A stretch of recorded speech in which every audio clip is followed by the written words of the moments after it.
I'm too slow on the buttons. There we go. Does it look okay? Yeah, everything looks good.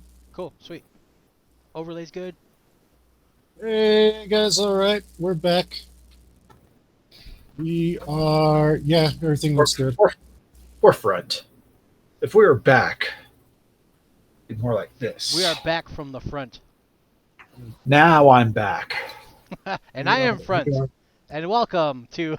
all right, we're and center. Don't call it a comeback because we never left. Don't call it a comeback at all. Just don't. We're gonna have our informal conversation, post game conversation. We got our refill. Today's topic is going to be campaign and world building.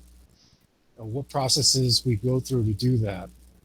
Now, Yuli Copper didn't want to know what the subject was, so and I didn't know what the subject was because I had a different subject in mind, but I decided to change it last minute. So that way none of us knew. So we're going to be having a chat.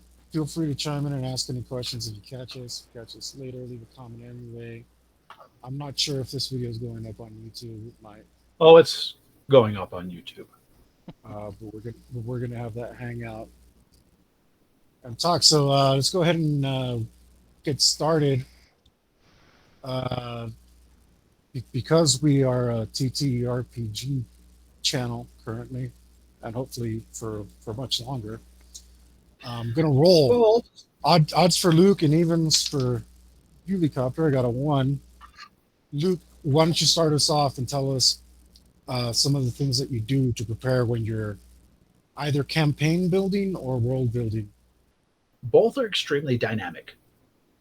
Your players are going to go off the rails because there are no rails. You have to get them back on track by putting obstacles in the way which are more difficult for them to conquer to push them towards the easier things to do.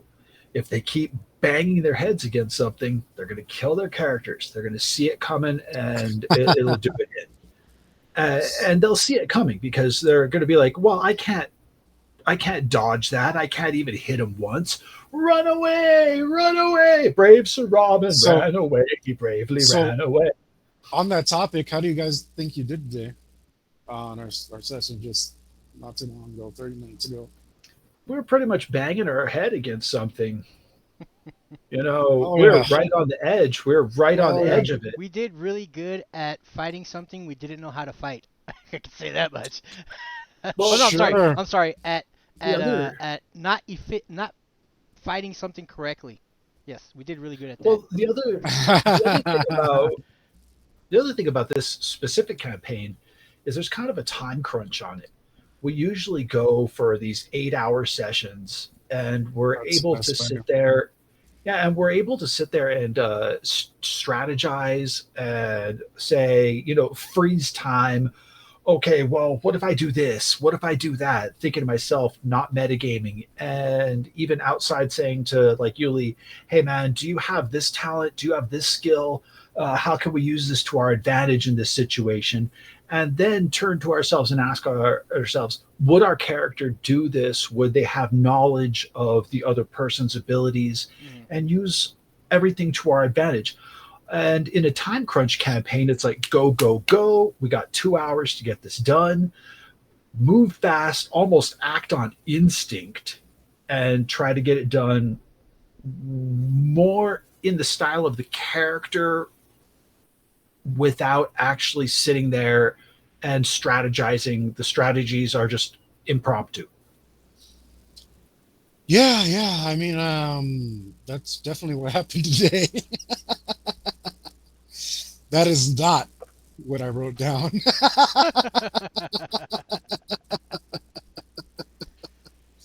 That is not what I wrote down.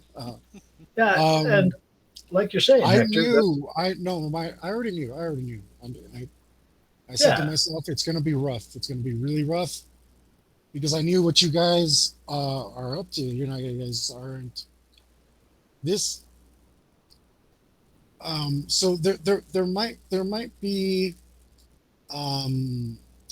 there might be some a little bit bad because you're not familiar with the source material. So for those of you guys didn't catch it, we're running a preternatural campaign, which is based on the I have Supernatural TV show. no idea about the show. And Luke has no idea what the show is like. So, because the show has an investigation basically every single episode, you know, these two guys, they don't really like investigating too much. No, I rolled investigate plenty. No, I think we role played that ghost battle pretty good because our characters don't know anything about ghosts, and it's like, oh, you're fighting a ghost now, so we're both like, whoa, what? So I think we did pretty good at failing fighting a ghost. You guys should have. That should have been.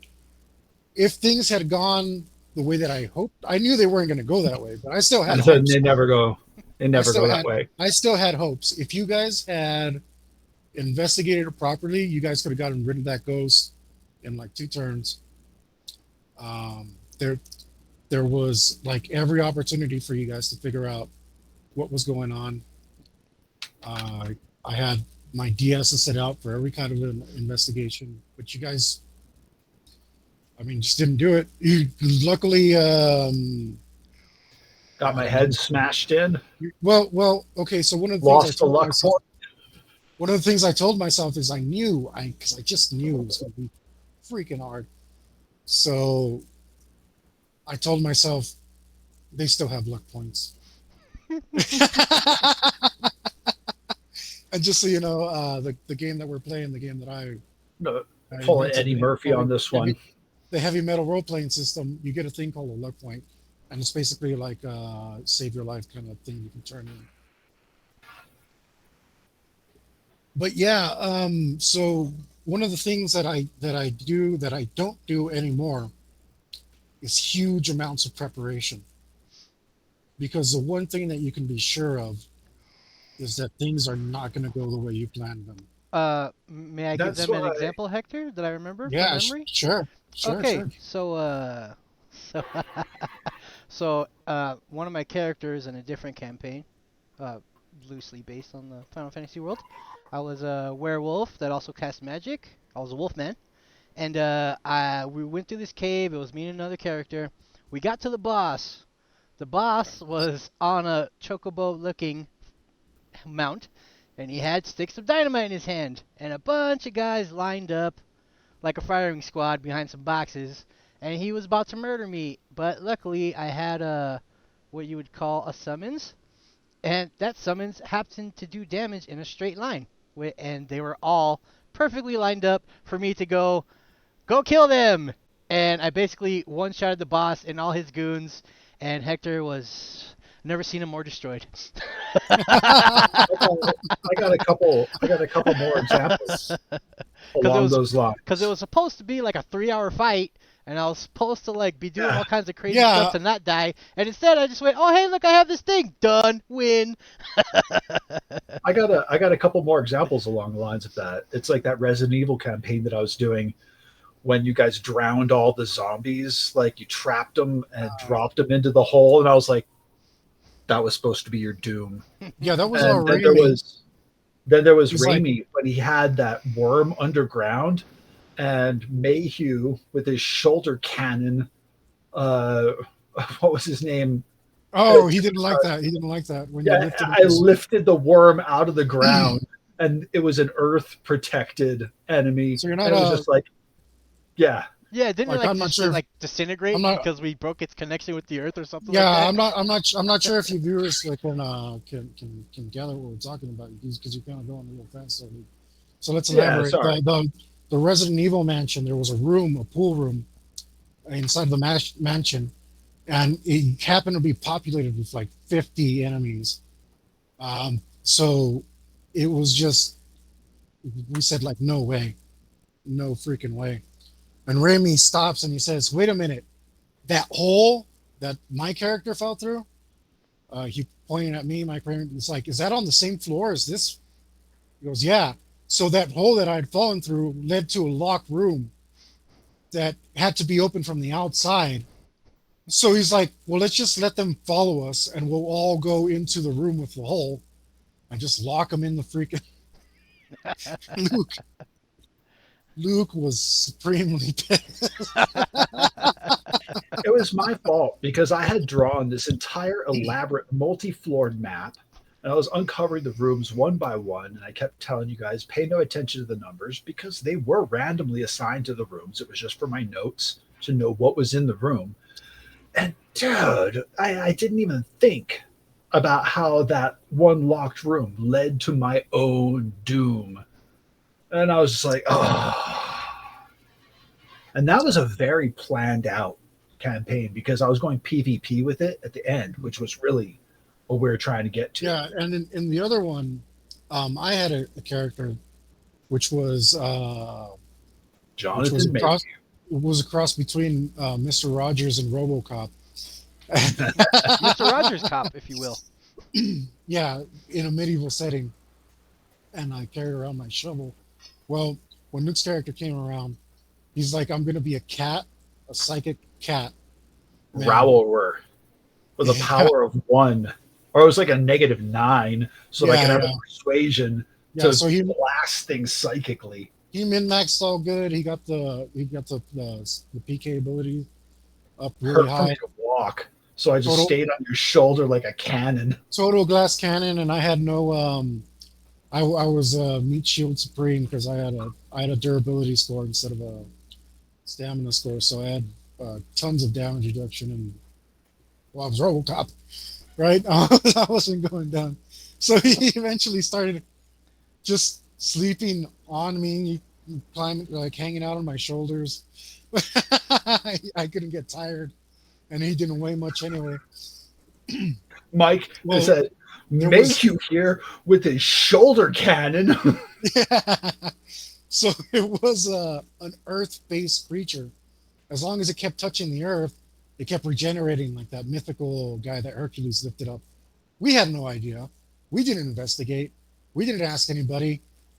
Mr. PK over here goes, "I lift him off of the ground and I crush him into a singularity." And Mike goes, "Wait, what?" "I lift him off of the ground and I crush him into a singularity." And he's like, "So you lift him off of the ground?" And he's just completely like disconnected from the source of power. None of us have any idea. I'm piston punching this thing. I'm riding it, and he lifts us both up, and it just dies. None of us even in game know why. That was good. That was really good. I think I like it most when Raimi got pissed off. Well, it's like, but it just shows basically when you plan, when you think that everything's going to go your way, you've made all the moves on the board of chess saying, well, I'm going to move here, and that's going to force them to move here. And then your players do something either unexpectedly brilliant or unexpectedly stupid. And you're like, well, I didn't see that coming. Yeah. But the thing is, for as far as like the campaign building goes, this campaign that we're running right now, I do more prep work for this campaign than any other campaign I've been running. It's a quick shot. Yeah, because I need to be able to get to stay at a really quick pace and move through it very quickly. Of course, it doesn't go the way I want, so I have to flip back and forth and try to figure it out and make use of what I've prepared, because that's faster than making it up on the go. Normally I don't have this problem because we go at a nice, comfortable pace, and like Luke said, those 8-hour sessions, those are the best, man. That's what you want to do. There's not much better in life hanging with your homies. You got some pizza pie, you got some drinks, everything's chill and relaxed. There's lots of laughter going on around the table. When I'm doing those campaigns, the most preparation that I'll do for a session is I'll write down 3 sentences. And that's just to remind me of things that I want to happen uh, in that session. That's the most prep work I do. Normally, I'll be like, uh, the prep work is all mental. I'll just think about it in my head all week until we get to it. I don't even Um, go that far. Whenever we were doing campaigns like a samurai campaign or the psyker knights with laser Laser swords, swords, that was the best. I you love know, my Forsworn. I knew what the story was. I knew where it wanted to go and how it was going to end and how to get you guys there. And in the meantime, you had the freedom to do anything you wanted to do. And if you got too far off course, I was just going to throw somebody in there that said, "Hey, help! I need help over here. You got to go do over here. This is a thing." And then somebody else would be like, "You have to go here." Well, I mean, like the Star Wars universe is a perfect universe Force to holes really. Well, I mean, you'd think it's a whole universe, right? to Like, boldly oh my force God, where no one has like force hold before. how many galaxies are in that universe? How much prep work do I have to do? Uh, Um, Zero. zero, zero. The answer is zero. It's so Because broad. Future no, sci-fi, yeah, anything goes. oh, it's beautiful. It's because whatever story you need to happen, you just throw a planet in the way. Oh, Yep. well, this is Zingar 539, and or well, okay, that you don't add numbers in Star Wars, so it's just Zingar. Star Trek. Yeah, that's Star Trek. Same thing though. Um, Even though it's only in the galaxy, you can just that's the only difference. You put Zingar 539, and you have that. You can just throw it in the middle of anywhere. All of a sudden, it's here. Now you write it down, and after it's happened, now it's part of the universe. Now Mhm. you know Yep. where it's on the map. Mhm. Now it's part of your universe. You didn't have to do any Man. prep work for that. You just write it down after the fact, and boom, you got a point where the characters can return And to things happen, oh, blah blah blah. And I mean, that's gotta be the best way to do it. Cause I mean, say we were running a space campaign, and any of us like bothered to be like, okay, in this universe there's 150 planets. Here are 150 names. Here are 150 different atmospheres. Here are 150 different civilizations. And then you play the campaign, and it's like, what's you guys' problem? None We of only them. visited 3 planets, and then like it's like Yep, all this wasted work, and so yeah. yeah. So Well, I yeah, that was something I did when I started back when I was playing D&D. I wrote down, I think literally for the first campaign I ran, 200 adventure hooks, and I had them in a sandbox, and we got to like 5 of them. I jeez. taped together. I taped together 15 pieces of paper, got my colored pencils out, and made a topographical map of an entire world. People, I made a little viewfinder. It was about this big, and that's as far as they could see, unless there was specific elevations. They could see the mountains in the distance. Sometimes players don't appreciate the work you put into a campaign at all, Oh, and no. they'll quit. No, well, it's not even, that like, to not be cynical, sometimes it's not like they can't appreciate it, or I mean, that exists. There's just jerks, but sometimes it's that there's so much to do that you get like choice paralysis, decision paralysis. There's just it's overwhelming. There's no direction. You're there. You can go left and something will happen. You go right and something will happen. Up, down, You have to give them something something story. You have to funnel something them. different. Yeah, something different will happen, and now you're like sitting there paralyzed, wondering which one's the right one to do. Uh, and nobody can figure that out because even if you have that map resource, even if you do a really good map, it's not enough information for anybody to go on. And even if you info dump, I mean, nobody wants to read a 500-page info dump to run a campaign. That's why you let them. That's why you let them run into the NPCs. You know, you funnel them. Yeah, so I mean, like this campaign is obvious. I don't need an adventure hook. It's like you guys are hunters, go out and hunt. Yeah. Uh, done, right? We agreed to play it beforehand. We knew what we were doing. Nobody's whining about like, oh, when are we gonna go hunt? Like we're playing preternatural. You guys will play hunters and go out and hunt, and all I have to do is throw the flavor of the week at you. Yeah, they might get sick of it and say, "This is stupid. I don't want to do this anymore." Then somebody's going to say, "Well, it's the right thing to do. You're right." Yeah, but I mean, us we know each other well enough that nobody's gonna drop out of the campaign or complain. Or No, whatever. for sure, for sure. Also, every one of us makes their own fun. We we we provide an environment where obviously we're all friends and uh, no matter what I'm doing, if I'm the GM or not, if you're the GM or not, your players are going to make their own. Between us, we're going to make our own fun. We'll make it fun for ourselves. We don't need you. Even if you're having an off You- day as GM. Yuli over here, where he was, I lift. It was a Psyker Knights with laser swords campaign. I lift him off the ground and bring him closer and closer to my lightsaber, letting him feel the heat on his face. I slip you a note. You're slowly slipping to the dark side. And my Padawan Hector had a heart of gold. And I was training in the dark side in secret, so my Padawan wouldn't kill me. Yeah. Yeah. Yeah, you guys are going to make your own fun. I'm going to make my own fun. Yeah, And I we mean, all we have fun together. That's the whole we're point, not, right? you know, yeah, we're not boring people. So Maybe in real life, I'm but not in bored. Fantasyland.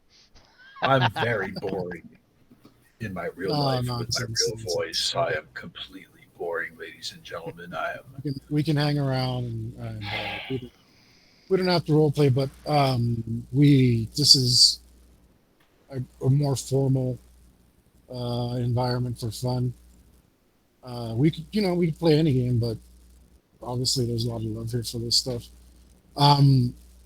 So yeah, campaign building. For this campaign, what's really nice when you run a campaign in modern times or near modern times is that you have Google Maps.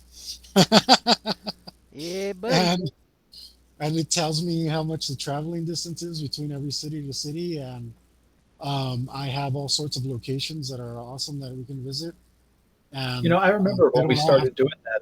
Well, it was like we're sitting here at my apartment playing, and it's like I forget what we were playing, but it was something that was on the map, and it was like, well, let's see how far that is. yeah, And the cell phones weren't up to the task yet. it was the But it was looking the those American things Road up. Rash campaign. There. That's right. So that one I'm gonna rename it and I'll be releasing that too because I think that had That was fun. a really cool bike matrix in it. I like the bike building part. It's pretty cool. Yeah, the bike building part. You have your own I custom. like the Kevlar Spectra Weave nets. Never let it go. I was going to use that. I netted a guy, and I was trying not to kill him, but he flipped out like a psycho and just kept shooting at me as I'm telling him, rolling speech, I'm not going to hurt you. I just want some information. He shoots at me a few more times. Like, that's it. Bah! No, my favorite was we're going up these floors of some building, and this attack helicopter decides, oh, I'm just gonna. No, stop, murder all stop, the- because Okay. stop because this is like I said, nothing ever goes the way you plan it, right? You just gotta roll with it. At least if you're a good GM, you'll roll with it. Don't ever be that guy who's like, well, that doesn't work because of that. Whatever, just let it fly, man. So at the beginning campaign, I like to give people one special item that's uniquely theirs, just to add something fun for them to play with. A magic sword, a magic gun, or near magic gun, whatever it is. Uh, Luke decides, I want an unbreakable net. I go, are you sure? You wouldn't rather have a gun or something? Net gun. Yeah, net gun. I want a Yeah, less than lethal. I want a net gun with an unbreakable net. Unbreakable, huh? And he goes, and he's like, yeah, unbreakable. It's like, and it's unbreakable, right? I'm like, yeah, I don't care. Okay, fine, whatever. So go ahead and tell the rest of the story there. Okay, so we're basically like battling in a building dungeon, you know, like clearing floors, trying to get to our goal at the top. And then so we finally get like a little bit of respite, like all right, you know, we're here, nobody's dead, I think we're good to go. Oh look, an attack chopper! And all we have for cover is some office furniture. What are we gonna do? Luke chimes in. My net doesn't break, right? I shoot my net gun at the propellers. Makes and in, me makes me makes me eat my words. and in one Makes me eat action, them up. And in one action, Luke's character one-shotted the boss as it spun to its death and blew up. Yeah, I rolled for a random direction because I was hoping the helicopter would veer into them and kill them somehow, but Yeah. I couldn't just say it did it. It would have been way too petty of me. But if it had rolled randomly in that direction, then I could have been, redeemed myself a little. Yeah. That's why you can't prepare yourself for every inevitability. You got to be flexible. Yeah. You got to let your characters do what they do, and you build the world around them as they go. The best thing I could say is to have a story and know how to nudge them back in line to keep them going along that one path, even though there's an infinite amount of paths, because it's a sandbox game. It's like GTA real life scenario where they could go off the rails and just say, you know what, I'm just going to go start police chases for fun. And it's like, oh, you know what? Great. You're not playing your character, so you don't get any playing points for this session. You got 2 points, I guess. If you stayed on the campaign and actually played your character, you're going to get rewarded for the points. Right. I mean, that's a pre-game conversation to have. Nobody should be having these problems if they just explain themselves well. Like when you get into a campaign and you're like, hey, we're gonna play pirates. I remember that campaign, Hector. No, we never got to it. I refused. No. It was something on the order of 25 years ago, and you're like, okay, so what do you guys do? It was me, James, you, Terry. We did not. We were playing the Slain campaign. Oh God! And no. there was no direction. There was nothing. It was just like, all right, so what do you guys do? Yeah, I mean, I've done that before, but hey, that was 25 years ago, dude. And everybody starts somewhere, and we all learn from our mistakes. No, you guys. So yeah, I did too much prep work on that. That was a problem. Because depending on where you guys decided to go was what story was going to be activated.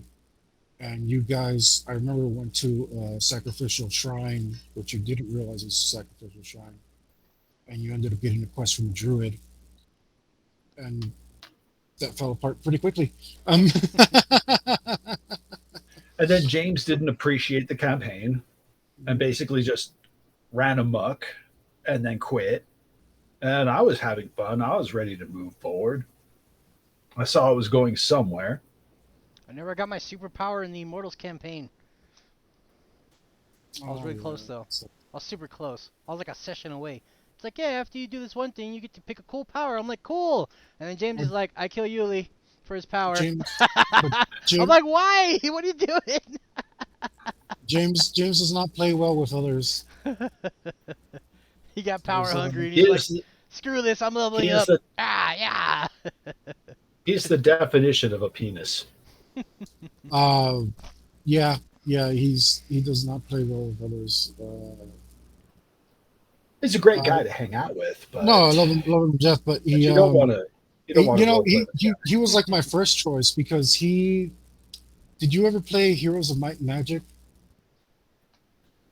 Hector, screen share, throw it on YouTube, No, man. no, no. It's all right. It's on my YouTube channel. No, But all right. if you've ever played Heroes of Might and Magic, you get units, and then you bolster that unit by having more numbers of that unit, and then that unit is stronger depending on how many you have. So you can have one dragon, which is powerful by itself, or you can have 25 dragons, but it's represented by one dragon, but it's 25 dragons strong, and it does X amount of damage because there's 25 of them, so forth and so Wasn't that a game from on. like 1995, man? Yeah. So I used to play that. James got a bunch of uh, note cards, and he wrote down the stats for all of the toys that he owned, Darth Vader and GI Joe, and who has it and who whatnot. And then he put a bunch of terrain all over his living room, and you could create so many units, and the units had cost, and you had to get resources and build units and take your 2,500 Darth Vaders and march across the land, and he could move 7 squares. And and James went out of his way to do this when we were like, how old were we? 13, 14. Yeah, So I James is thought perpetually 13. so I thought, James, man, this is the perfect candidate to yeah. do the role playing game. What a nerd, right? Nope. There's too much social interaction in a role playing game for me. But And I thought I was bad at social interaction. no, we're here. Can't be that bad. I was even, man, I was even at some point, and I hadn't even seen the show yet. I had to go watch it afterward. Somebody said, "Who's the Sheldon of the group?" Uh, do we have a Sheldon? And I was like, this was back like 10 years ago, and I had no idea what they were talking about. And we're drinking and having fun, and so I start watching The Big Bang, and I was like, oh, well, James is the Sheldon of the group. I mean, I was going off of he's like the most badass guitarist who just sits there all day and just really focuses on the one thing, and is just an amazing, amazing musician. Is the Sheldon? And, I don't know if you'd agree. and I was like, well, if anybody, I'd be like Wolowitz, because I'm like kind of like a backyard engineer kind of guy that doesn't play nice with people, kind of a jerk, kind of thinks he's better than he is, and gets mad at everybody else for being doctorate, and he's got a master's degree. And then I was like, yeah, James is the Sheldon, and if anybody, I'm the Wolowitz. And then James says, Wolowitz gets a hot chick. I was like, okay, so you're right. I guess maybe Cooper.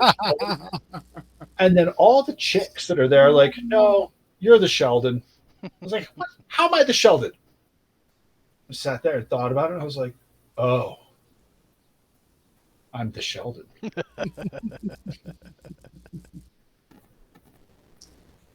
Yep. I think so. Um, Yeah. so in God, you derailed me really bad, but it doesn't matter. Oh, there was Sheldon. so the difference between campaign building and world building. When I build a world, I leave it vastly undefined. They're Um, intertwined, man. well, yeah, they are, but campaign has more connotations of actual quest in it. Like True. if Like you're your if you're if you're if you're a medieval lord and you go on campaign, you have a goal in mind, right? Whereas a world doesn't necessarily need one. Uh, so the world building that I used to do, I definitely just leave it alone. No need to go there. I think So what I do for the world is I just set out any equipment and skills. So usually weapons, armor, magic, psychic abilities, vehicles, um, anything like that, which is unique to the world. Those are the things that I'll do for a campaign before we get started. If I don't already have an idea or have something ready for it, then I'll go ahead and create it. Again, for that Star Wars campaign, because Luke, I think when he'd never run a campaign using my system, I went ahead and did that for him, and it was like 3 sentences, and I was done. It's like, here you go. Here are the rules for Star Wars. This adapts the system to Star Wars. Yeah, it was Um, mostly weapon oriented. yeah, it was. This is what lightsabers do. Lasers already exist. Uh, these are the PK schools that are available, and I think that was about it. But I think there was like heat resistant armor. And then I turned your posteriors into bags of holding. Yeah, the yes, Force holds. I loved having crates and crates of detonators in my magic In backpack. the force hole. So that's what Yuli, I'm. Hmm. and Yuli, how did you do what you did? Because your campaign was damn fun, man. When we were playing Oliver North, and wait, I Weren't was you Ollie Walter North, wasn't Cronkite I? or something like that? No, Yeah, it was Hector. Hector was Hector was Cronkite. no, Hector was no, Ollie I was North, Oliver North. and Oh, okay, you that's were right. I Walter was Walter Cronkite. Cronkite. And the only reason we even did that is because Hector's got this thing about names. It's like, no, no, I you don't. can't, you can't take that name. Screw you, Boba Fett. Screw you. And so we turned to Yuli, and I was just like, so I'm Walter Cronkite. And Yuli was like, okay. No, And then Hector was like, oh, well, then I'm Oliver North. And you said, okay. Yeah, out of the three of us, I am the loosest GM. I yeah, want to do this. Sure, I don't care. Whatever. I love Ollie North, but man, that pissed me off. Dude, no, why? So okay, so like the world building is basically like it's kind of like it's like what's the theme of this theme? It's a theme park. Like the world is the theme park, and the campaign is what the characters do inside the park, where they have their little adventures. So it's like So you how know much so how much prep work did you do for that campaign? oh man, honestly, like okay, for the world building was the easiest part. It's like what's the gimmick? Are they in video game land, or are they in ninja land, or magic land? I basically went ninja, video game, magic land, smushed them together, and I'm like, bam, this is the universe you live in. And then from there is just okay, how do I start the campaign? Figuring out the start is probably easier than the end because you know where you want it to end. So like easing the players in through the beginning is probably like the hardest part, and then once everybody's introduced to it and once everybody like starts beginning their adventures, then you could kind of play with like what I want them to do next and the whatnots and like y'all were saying earlier, kind of nudging the players and as a GM you're basically God, so like nudging like yeah, sometimes it's annoying when the players go too far off the rails. But as a GM, Ultros! yeah, Ultros attacks! but yes, exactly. But as a GM, like at any time, you could be like, okay, this guy's going super left and he needs to go right. Okay, so you're there minding your own business, and then a dragon shows up. Die or run! Ah! And then kind of force them back on the path. And but yeah, basically I just pick stuff that I think will be fun, and then I write some things down, and the rest I just make up as I go, and hope everybody has fun. No. Yeah, I mean uh, normally I can improvise a whole session pretty easily. But I do set But milestones though. the only reason I don't is because, like I said, sometimes I remember I'm over here secretly going like, oh, I can't believe he did that. Oh damn! Oh damn! And I gotta hold it in. I gotta keep my poker face on. So I write it down because that's gonna happen next session. You're not gonna get away with that because obviously actions need to have consequences. So without them, you're not really you're in a stinky poo poo world. There's no consequences. It's no good. Uh, whatever the characters do, whether it's good or bad, it needs to come back to them. Uh, so if I find that I forgot something and didn't do something, I'll be like, okay, the story got a little too intricate. So before I go into this, I'm gonna remember to do this, do this, do this.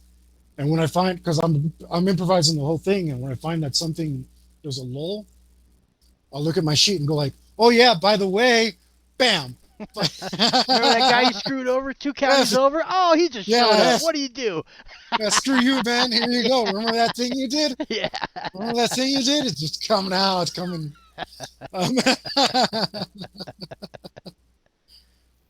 Um, um, I mean, that's this what, one, that's what keeps it going, right? That's all yeah, it's about. yeah. Because I mean, sometimes it doesn't matter how good you are improvising. Eventually, you will get brain drain, slow down a bit. So that's why I try to keep it. I try to keep it to 3 sentences. Normally, that's more than I can bear. Right? On this on this campaign, though, the preternatural one we're doing, I do 3 acts. I have a 3-act system, and I knew this. Oh man, I knew this last session wasn't going to. I don't even think we got through the first act. Oh, I forced them on you, but I mean, it was rough. It was something else. Yeah, you guys could have. You had options. You guys could have figured it out. I wanna throw in here physical puzzles. Oof. Oh my it's God, I'm not a fan. Not a fan. yeah, man with pie and hat. When I gave you all the little pieces that you guys kept finding as you were running through the dungeon, I'm like, Yeah. here, you found another one, you found another one. And at the end, you're like, it's a hexagon, and there were extra pieces. Yeah, throw extra pieces in there, you jerk. Well, no. What about the Resident Evil one, where it's like make all That's these squares That's what white? he's talking about. Oh yeah, Yeah. How that many was luck when points did you say? all of them Oh, almost. bajillion, dude. I mean, Bajillion. I went online. I went All of them. online and I played that puzzle and I timed myself and I said, all right, I solved it in 30 minutes. If they can't solve it in 30 minutes, I'm taking a luck point for every 30 minutes. I'm good at puzzles. Sorry. But you guys did open the secret room, which gave you like so many extra lives. And then that zombie room didn't take you out. But the thing that I'm Right. We had EpiPens instead of luck points, huh? yeah. But the thing that I'm on about here, it's part of world building, really. When you're making like classic dungeons or any story, really. Classic dungeons, man. That's like Resident Evil. That's like just a dungeon crawl, puzzle solving. Really, how long have I been in strategy. dungeons? Always? Dude, when I said Always. Resident Evil number 20, you guys were like, I'm down for a dungeon crawl. It was a dungeon crawl, but I mean, it made sense more in that fashion. My problem with dungeons is how, why are there so many freaking dungeons in the world? Who's building these things? Why are they so big? There's like, How do they get the monsters down there? yeah, it doesn't make any freaking sense to me, man. That's why I went with something that made sense, like Resident Evil. It's a zombie campaign. You guys find yourself accidentally trapped in the mansion because you had no other place to go. It's a mansion. That's why it's so big, and there's zombies in it. And yeah, which is awesome. I'm saying like, here no, it is makes that sense. the courtyard, the graveyard, the garden. yeah, Those were cool. The pool room, the bar, the bathrooms. The bathrooms scary, are scary always brutal. bathrooms. Yeah. But when you're putting together some sort of campaign, I like to personally give people puzzles. It's just fun. You can make them mental gymnastic puzzles, or you It's can fun make them because it's fun actual for you because you're a physical sadist. puzzles. And you give them the physical puzzles. You cut some pieces out of paper, make them make a specific shape, give them extra pieces. You Nobody wants to do know, those. but Nobody wants to do make those them puzzles, man. solve a Look, puzzle. look. Why is I, Zelda so popular? Why is Zelda so popular? I Because there's almost puzzles. Tomb Yuli, Raider, Yuli, Yuli. Uh, You remember? Resident Evil, they're all puzzle games. You remember? I was like, oh, it's time for me to throw a puzzle in here. The guys hadn't had a puzzle in a while, and Terry almost quit. Which puzzle was this? Which one was that? It was the Phantom Forest. The puzzle was super easy. There was a portal. You go through the Oh, portal. yeah, I hated that one. It takes you back to the beginning. You continue on. It takes you back to the beginning. Yes, I In order to remember. go to the next step, you had to go into the original portal and then turn around and go back to the other portal, which Yep. was on the side on the opposite face of the portal. That was it. That was It the was whole so puzzle. simple we couldn't figure it out. Yeah. That I was don't it. even All you had to remember do being was there for that. no, you weren't there for that. You didn't join till later. Terry almost All you had quit, to do and I was was go. super frustrated. All I'm they like, I had don't to get do. I was like, I'm so brilliant. All they have to do is quit and try to leave. And they'll end up through the original portal. It's like, there's no messing this one up. Like 3 hours later, I'm just Yep. like, do I just tell them? I guess I just tell them because we're just, We were so like, we're at A, we got to get to B. Let's do it. yeah, We had yeah, spent no. too much Freaking tenacity. Do you guys give up? yeah. No, we're gonna figure it out, Hector. Damn it! It's just Campaign ending. That's what puzzles are. Puzzles stand for It depends on your players, man. It depends on your players because you what guys really, almost ended your Resident Evil campaign.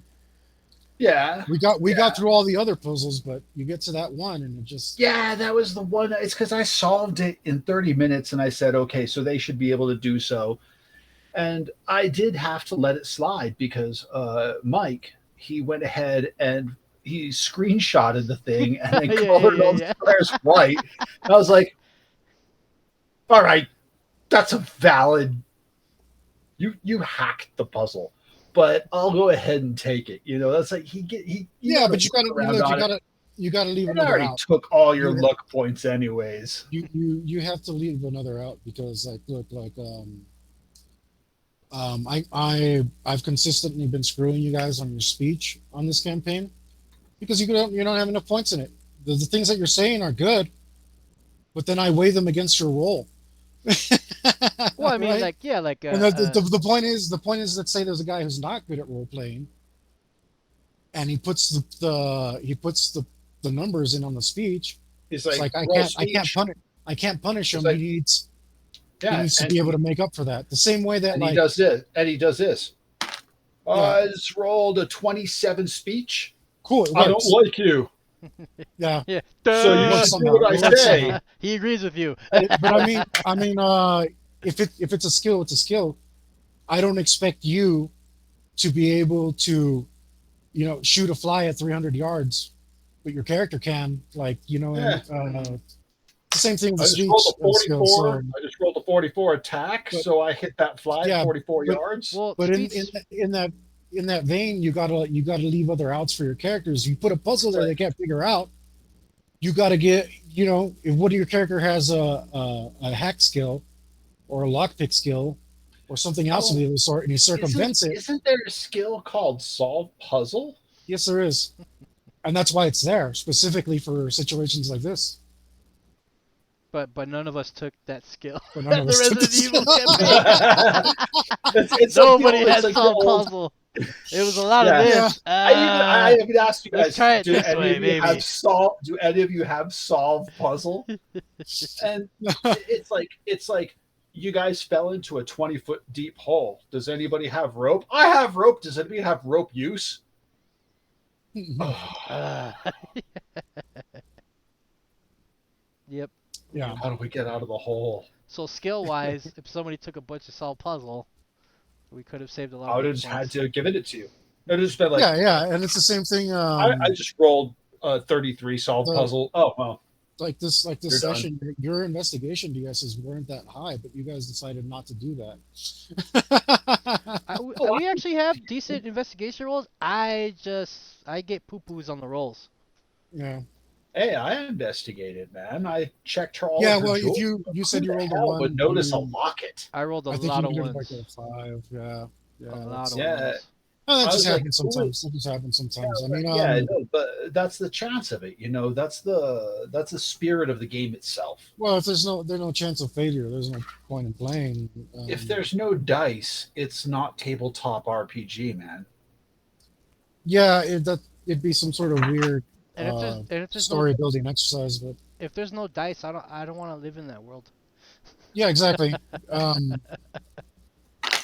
no, for reals. If when you roll the die, the excitement is that you have a chance of succeeding, which integrally means that there's also a chance of failure. Like, Yeah.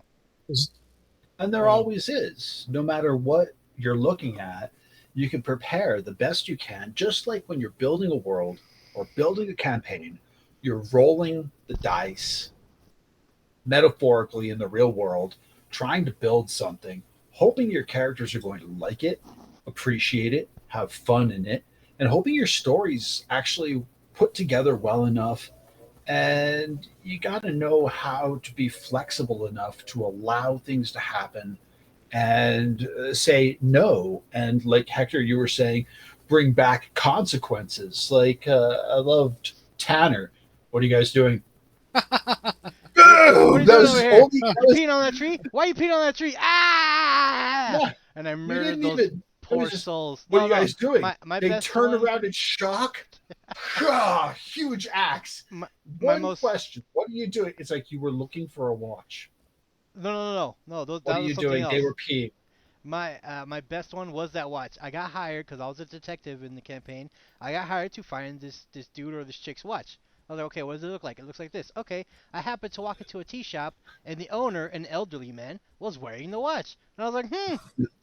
So I asked him for some tea, and as he turned his back to me, I stealthily climbed over the counter and beat his skull in to retrieve the watch. I did I claim know. that I So was people are. playing Vince Mackey from The Shield when I built that character. but you no, but Vince Mackey would have at least tried to get the Ooh. watch back I did or get the watch arrested back. the I guy. got the watch back and it was no trouble No, at all. I just no, had to I beat up mean some old without man. killing the guy. I But the mean without thing going is, straight to homicide. the thing is, with the killing the guy just for having the watch, then going up to these two guys that are just peeing in a river, as what are you guys doing? What? No! That, And that it's like, wasn't Vince Mackey. That was flat out. That was Johnny the homicidal maniac. What? I see but you have those a things. watch. Wink, wink, wink. It's like, But dude. see, the thing Yeah. about that is, like Hector, like you were saying, so there were other people in that tavern when he murdered that old man. So you could be like, well, somebody's pretty pissed about that. Law enforcement, family members, the owner of the establishment itself. And you could just be like 10 days later when we're playing again, or 2 weeks, 3 weeks later, this guy comes up and just stabs you in your sleep. He's been following you for a And really whispers long into my time. ear, "You killed my father." Which is yeah. I mean, which is fair. Hmm. Exactly. It really is fair. Consequences for the actions, man. I mean, if you're going to play a character who has no Good. morality, I you mean, know, good ones too. Though. I mean, I good had points oh, well true. morality. If It taken. you was wind just up, really lopsided. That's all. well, if you wind up helping a lot of people, you're going to wind up with running into somebody in some town, and they're like, "Oh, you helped my cousin, you helped You my know, brother, you helped my friend. Oh man, let me help that's you out that's back." that's I don't know if you guys have watched Critical Role. That's one of my beefs with it. Um, everyone on there is great. I don't think I'm talking smack, but I think Mercer gets way too uptight. So these guys, there's 7 or 8 of them. I don't know. It's called the Mighty Nine. There's campaign 2. He goes in. Um, They have to fight a city. There's a city that got transported into the astral plane, and it turns into um, like an own sentient thing, and the whole city is alive. The whole city, and there's like ghosts, like resident ghosts in there that are part of the city. I don't even say Like, ghosts anymore. I don't even want to think about ghosts, man. I had too much trouble with the ghost with the sledgehammer earlier so today. they, so they, so these like these phantasms like are part of the city. They come out of it. They talk. They have some of their memories. I don't know. I don't care. The point is, he wants eight, 7 or 8 of them to fight the whole freaking city. Cool, cool, right? Cool, great. But the characters ask for help and they get none. None. Mm. They're like, dude, this city's gonna be transported into our world, and then it's a whole freaking city that we got to deal with. But nobody's willing to help. Like, we got no clout. Nobody likes us. They get one guy to go with them. They couldn't. One. They couldn't like throw money at some mercenaries and be like, "Here's Doesn't 30 guys, see come what with I us." mean? See what I mean? It doesn't make sense, does it? It, Mm. it, it doesn't, and it's so easy. It's such an easy problem to solve. It's like, oh yeah, of course, of course. Why wouldn't we attack a city that's going to end the whole freaking world when it gets here? That's dumb of us not to go. Have an army, right? Why not? And then you say, oh, the army takes care of all the guys there, so you guys can go and do the heroic stuff. That's all you had to do. It would have taken 2 minutes Well, unless every to make single sense of the character, story. unless every single character in there lacked the amiable trait and No, no, mistreated everyone they met, it's like, no, oh, it you didn't. saved me. Shut up. It just didn't make sense. It would have taken 2 minutes. Instead, it might have taken less time because they would have stopped looking for people. Be like, yeah, go ahead and have an army. And then the army goes off and does their thing. They fight the people in the city, and that frees you up to go after the heart of the city and do what you did anyway. It would have been so simple. I don't. It didn't make sense to me. I don't know if that makes sense to you guys, but it really detracted from it. It made me break immersion because it's like, are you serious? It's like That's you believe that's me that the actually a city's thing. coming to our world, but you're not You willing bring to up help. a point. You bring up a point. When character building, when campaign building and world building, it actually does help to read stories, man. Sci-fi stories, fantasy stories. Read as much as you possibly can from every author. Play video games too. People, shit on video games, saying that they're No, a some of waste them of have great time. stories. Some of them But have they great stories. have amazing stories. They have great plots, and it can help to show you how to shape a world. A world, a campaign. It's good writing. That's Sure, and really what it is. reading's gonna be one of the best things you can do. I think it helps you the most because while you're reading, you're imagining it yourself instead of letting somebody else demuse you with too much stuff. And then while you're reading and creating, you're not getting like uh, this visual info dumped. It's like if I do this, now I'm copying. Whereas if you read it, you came up with it. You feel good about it. The original. I mean, that spirit's going to show through. And you don't even have to base a campaign directly on anything. You can take elements from every one of your favorite video games, every one of your favorite books, and put them all together. So, And Luke, did you ever play in my Judge Dredd campaign? yes, Yuli became the first thing Yuli did was kill his own judge brutally by becoming jelly that was squished through a fork, essentially, when he ran his bike straight into a concrete barrier. Yeah. That was such a good campaign. But I brought it up because, okay, World of Judge Dredd. Um, I I had to do some basic equipment, really easy. Like I said, for everything I use my campaign, my role playing system, the heavy metal role playing system, it's really easily adaptable. So I did the lawgiver, the lawmaster, um, the helmet and armor. Uh, I did the manta tanks, and I think that was about it. I created a couple other things as I needed them, but that was everything I needed to start running a Judge Dredd campaign. And then I would come up with the story on the spot, no prep, and all I would do is adapt anything that I had read, um, anything that I saw. It's like, oh, you know what this investigation is going to be? It's going to be the Sixth Sense. I'm just not going to tell anybody that it's that, and yeah, screw it. There's a ghost. Oh, this one's the plot of Terminator 2. This one's, and I can throw in anything I want, because the world is so diverse in that campaign. I could throw in anything I want, and at a moment's notice, I would sit there. I'd literally sit there in front of these guys. It's like, okay, hold up, let me think. I do that for 2 minutes, and we're like, okay, got it, let's go. Like this is the call you get from dispatch. Let's go. That's actually one of the things that you were saying there. It's like the system itself is so campaign agnostic, man. It just you can mold it to be anything that you want in this. You're not stuck with rigid rules where you're facing the eye of the beholder. It's like this is a cyberpunk campaign. Yeah, there's a dragon and Yeah, an eye of the beholder. It's yeah, a that's why. robot dragon. Cyberpunk. Yeah, that's why so there's a Pathfinder. I think it's called Starfinder, which is the sci-fi version of Pathfinder. You guys, I don't know how It's familiar got you its are. own.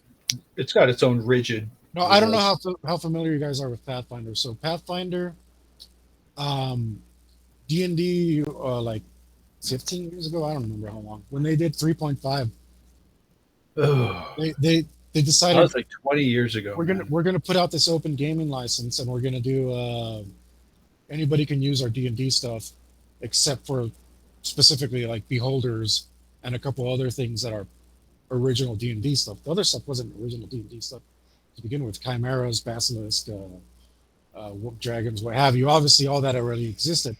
So they did an open gaming license, and Pathfinder comes along and they picked up 3.5, and they're like, well, everybody's playing this system and we don't like the new one. So there's an open gaming license, and we're going to just pick up this and we're going to do our own thing with it. And so basically, Pathfinder is D&D if D&D had continued on the same path. So it has orcs and dwarves and elves and all that other stuff, right? And everything is based on this. Yeah. So Pathfinder, having being basically D&D, uh, having orcs and elves and hobbits and Cyber all, orcs, all, cyber all those hobbits. dudes, yeah. When they did Starfinder, they just put in cyber orcs and cyber space hobbits and space elves, and it was like lame, lame, lame, lame, lame, lame. And D&D did the same thing. I think with Shadowrun, there's cyber orcs and cyber elves They and still cyber the thing hobbits, and it's is like get out of here with that. they Get out still of here have with their that. same they have their same rigid rules. But I will say, for anyone getting in to tabletop RPGs, tabletop role playing games, if you have That's no idea what you're doing and you don't know how to build a world and you don't know how to build a campaign, well then D&D is for you. no, no, no. I think you're wrong, sir. I think it might that might be true on the level that that's what people are playing. So that's what's available for you to jump into and it's learn. it's it's built, it's there, all the But it's rules, all the everything is set. These are your monsters, these are your but said. They it's have not the it's not easier than the second most popular game called Cthulhu, and that is a yeah, much easier entry level. Shout out to Call of Cthulhu, dude. Awesome creation out there. Much simpler game, much more entertaining in my opinion. people aren't playing it because it doesn't have elves and orcs and stuff like that. It's just humans. But um, I Well, mean, it's wait, Cthulhu. It's also got but it's a also lot of Lovecraft. demonic It's also Cthulhu's. Lovecraft. Yeah, it's Lovecraft. Yeah, It's awesome. it's It's a got great game. all of the monsters from the Lovecraftian world. Beauty. And I mean, if you're gonna play D&D, just play Pathfinder instead because it's what it's more D&D than D&D was. It's like, Enough bashing D&D. oh, I mean, We're it's just promoting the system. Let's bash D&D some more. no. I mean, there's no point in playing it. It's just it's such an ugly game mechanically. It people play because they have some quirks in it, but it's like if you want quirky games, there's plenty of other quirky games out there. Actually, I think the quirkiest game, and I'm going to promote the crap out of the heavy metal system, is the heavy metal system because of the amount of character realism traits, which add bonuses to your character stats, man, or subtract equally. It's like and insomnia, sleepwalking is Oh, I in keep there. forgetting to make you roll that. Yeah, I know. I got you. You took But sleepwalking? I did. Nice.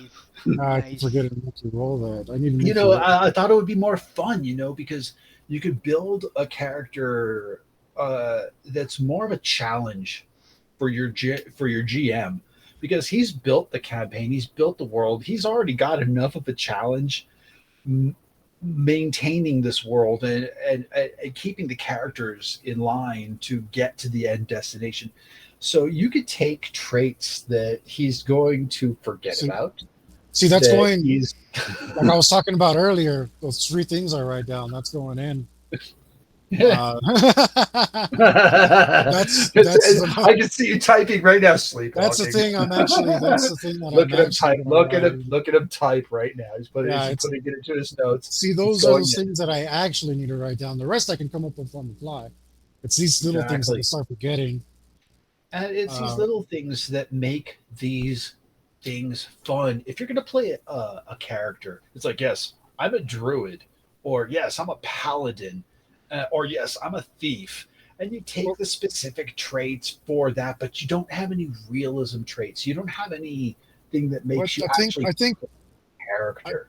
I think right now there's the zeitgeist is there's a lot of power fantasy, and I don't know if people just feel powerless or something that they want to play these creepy powerful characters. And I mean, I think like 95% of character classes in D&D have magic. They use magic. It didn't always used to be that way. I mean, rangers used to be mundane, barbarians were mundane. Uh, what's the other one? Thieves or Well, rogues dude, I or admin mean, were if you think mundane. about it, it's a Uh, fantasy thing. We want to get out yeah, of our but heads. We but want to now have they fun. but now they have subclasses, and almost all of them have magic, and it's like uh, if everybody people don't understand if everybody has magic, then it's mundane, isn't it? Um, none of us none of us gawk at our cell phones anymore, even though it has basically all of human information ever collected at your fingertips and the ability to cast a spell and reach out and talk to millions of people at once. I mean, this thing's absolutely incredible, but to us, I it's cast telepathy and post a twit, yeah. and So now everyone has heard me. once everybody has this power, it's Becomes you make it normal. so meaningless. Yeah, completely mundane. Which it makes you think. These characters are great are gaining in power by fighting these monsters and doing these things, and they keep leveling up and becoming more and more invincible. Why aren't there dozens of more bands like them also gaining levels? And it's like they should be running into each other all the time. Uh, these Another thing guys. that another thing that drives me nuts about and I haven't experienced all the role playing systems out there. There are so many, and but D&D specifically, you're rewarded for killing enemies. If you play your character so horribly, you got an intelligence of 18, and you're like, I kick the lock.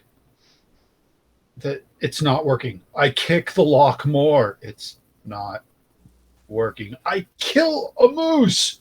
You gain 6 experience points. Yeah, I kill another moose. You gain 6 experience points. yeah.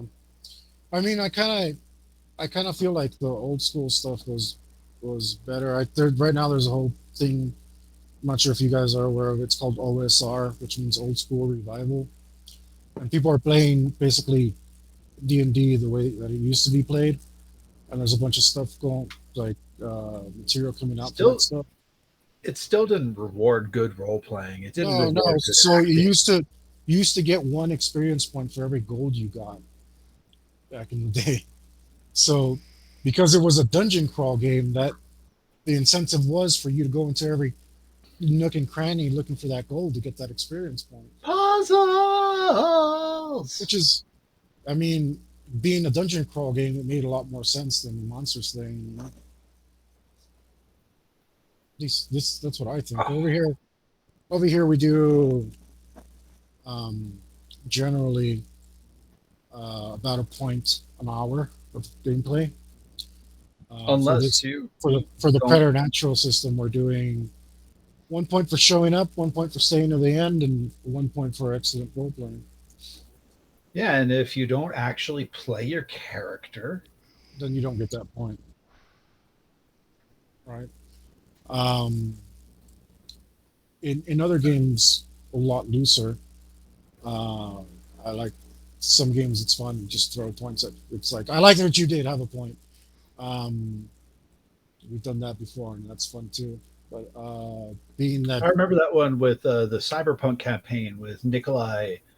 Is yes, I am yeah, having difficulties with this whole entire thing that you crazy peoples is doing.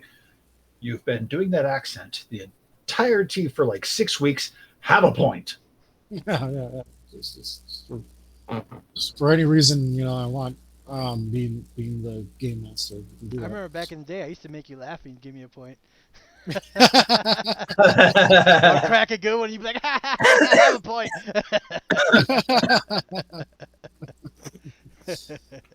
Yeah, that's it is. You're making it enjoyable for me, so that's fair.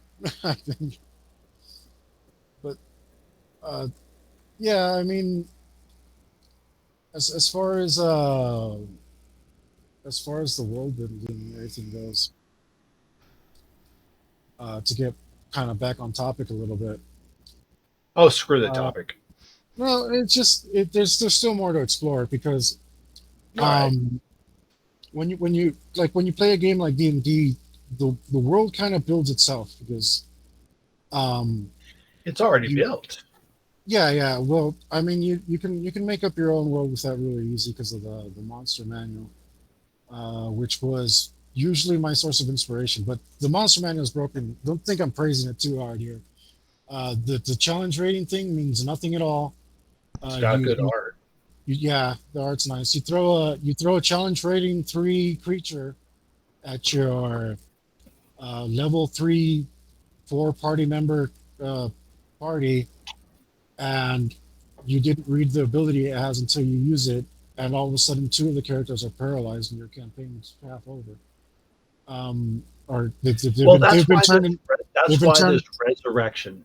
yeah, but they've been turned to stone, and you're too low level to make any money to fix it, or uh, you know uh, you can't build the money. Now you're down 2 characters, and you have to try You've and dead ended. You've finish dead it. Like, ended yeah, your yeah, yeah, campaign.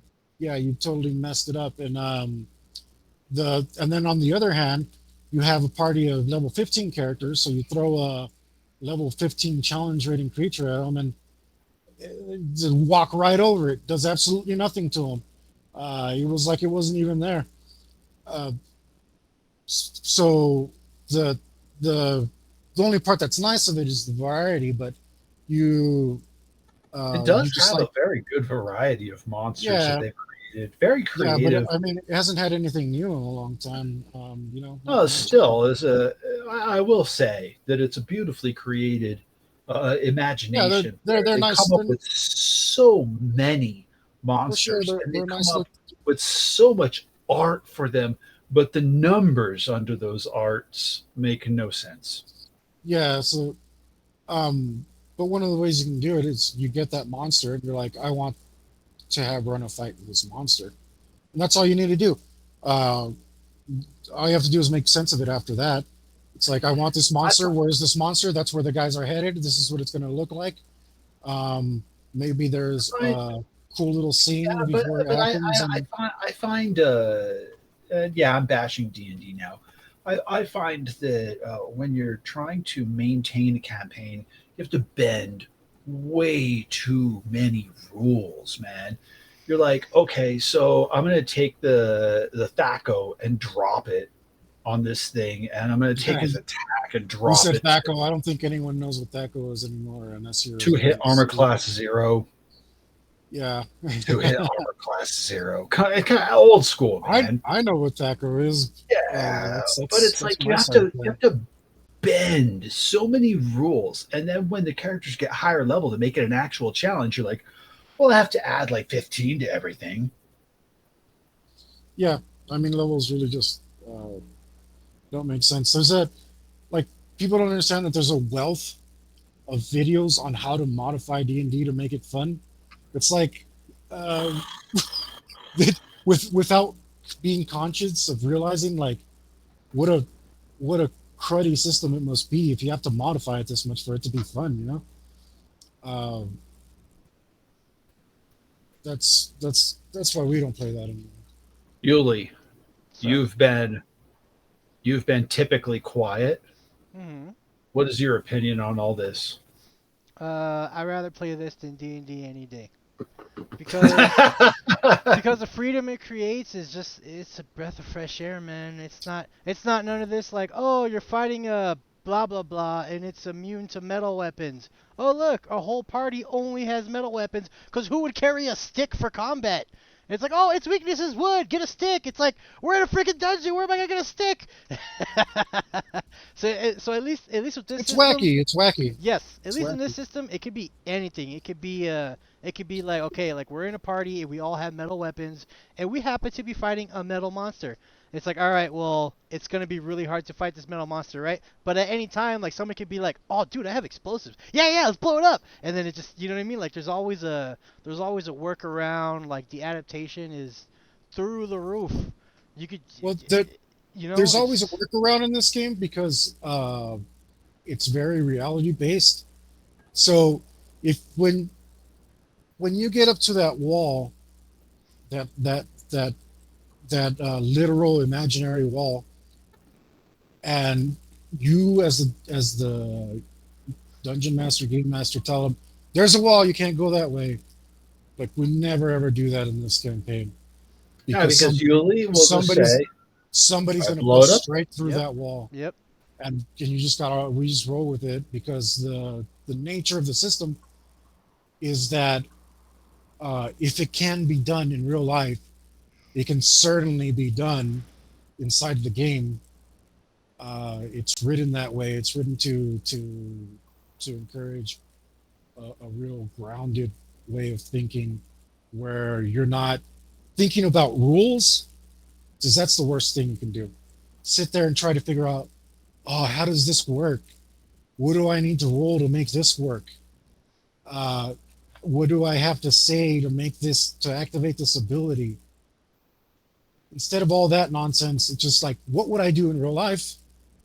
Well, being a human who has lived, maybe I can come up with some solutions. Will this work? It's like, and I just go The roll. house is on fire and there is no window in the room. I kick through the drywall. Okay, Okay, roll. roll it. Yeah. Yeah, yeah. There's so there was never, yeah, those weird kitschy rules where it's just like, uh, they, there's so many dead end rules that do nothing. Um, like, oh man, one of the worst things that I hate. Remember we played that Strahd campaign in 5e? Was I there for that? Yeah, Rainy ran it. You had a Goliath or something.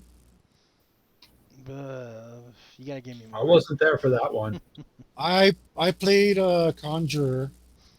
Oh, that was like our first what is it?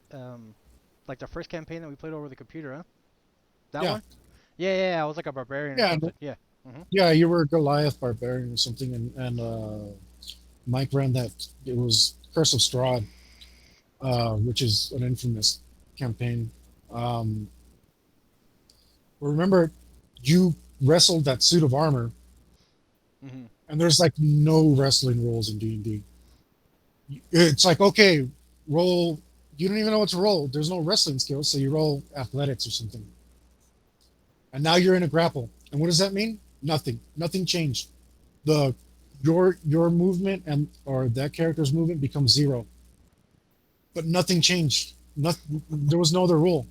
And Yeah. then you try to like push it off, and you're like, we're looking for these rules. The rules don't exist. The wrestling does nothing. The wrestling, it does The nothing. wrestling it does nothing. So it's like, uh, you're sitting there having to make up these rules because it's like, why can't I do that? Well, it basically Like, turned into a roll off, and it took away any options that I could like think of.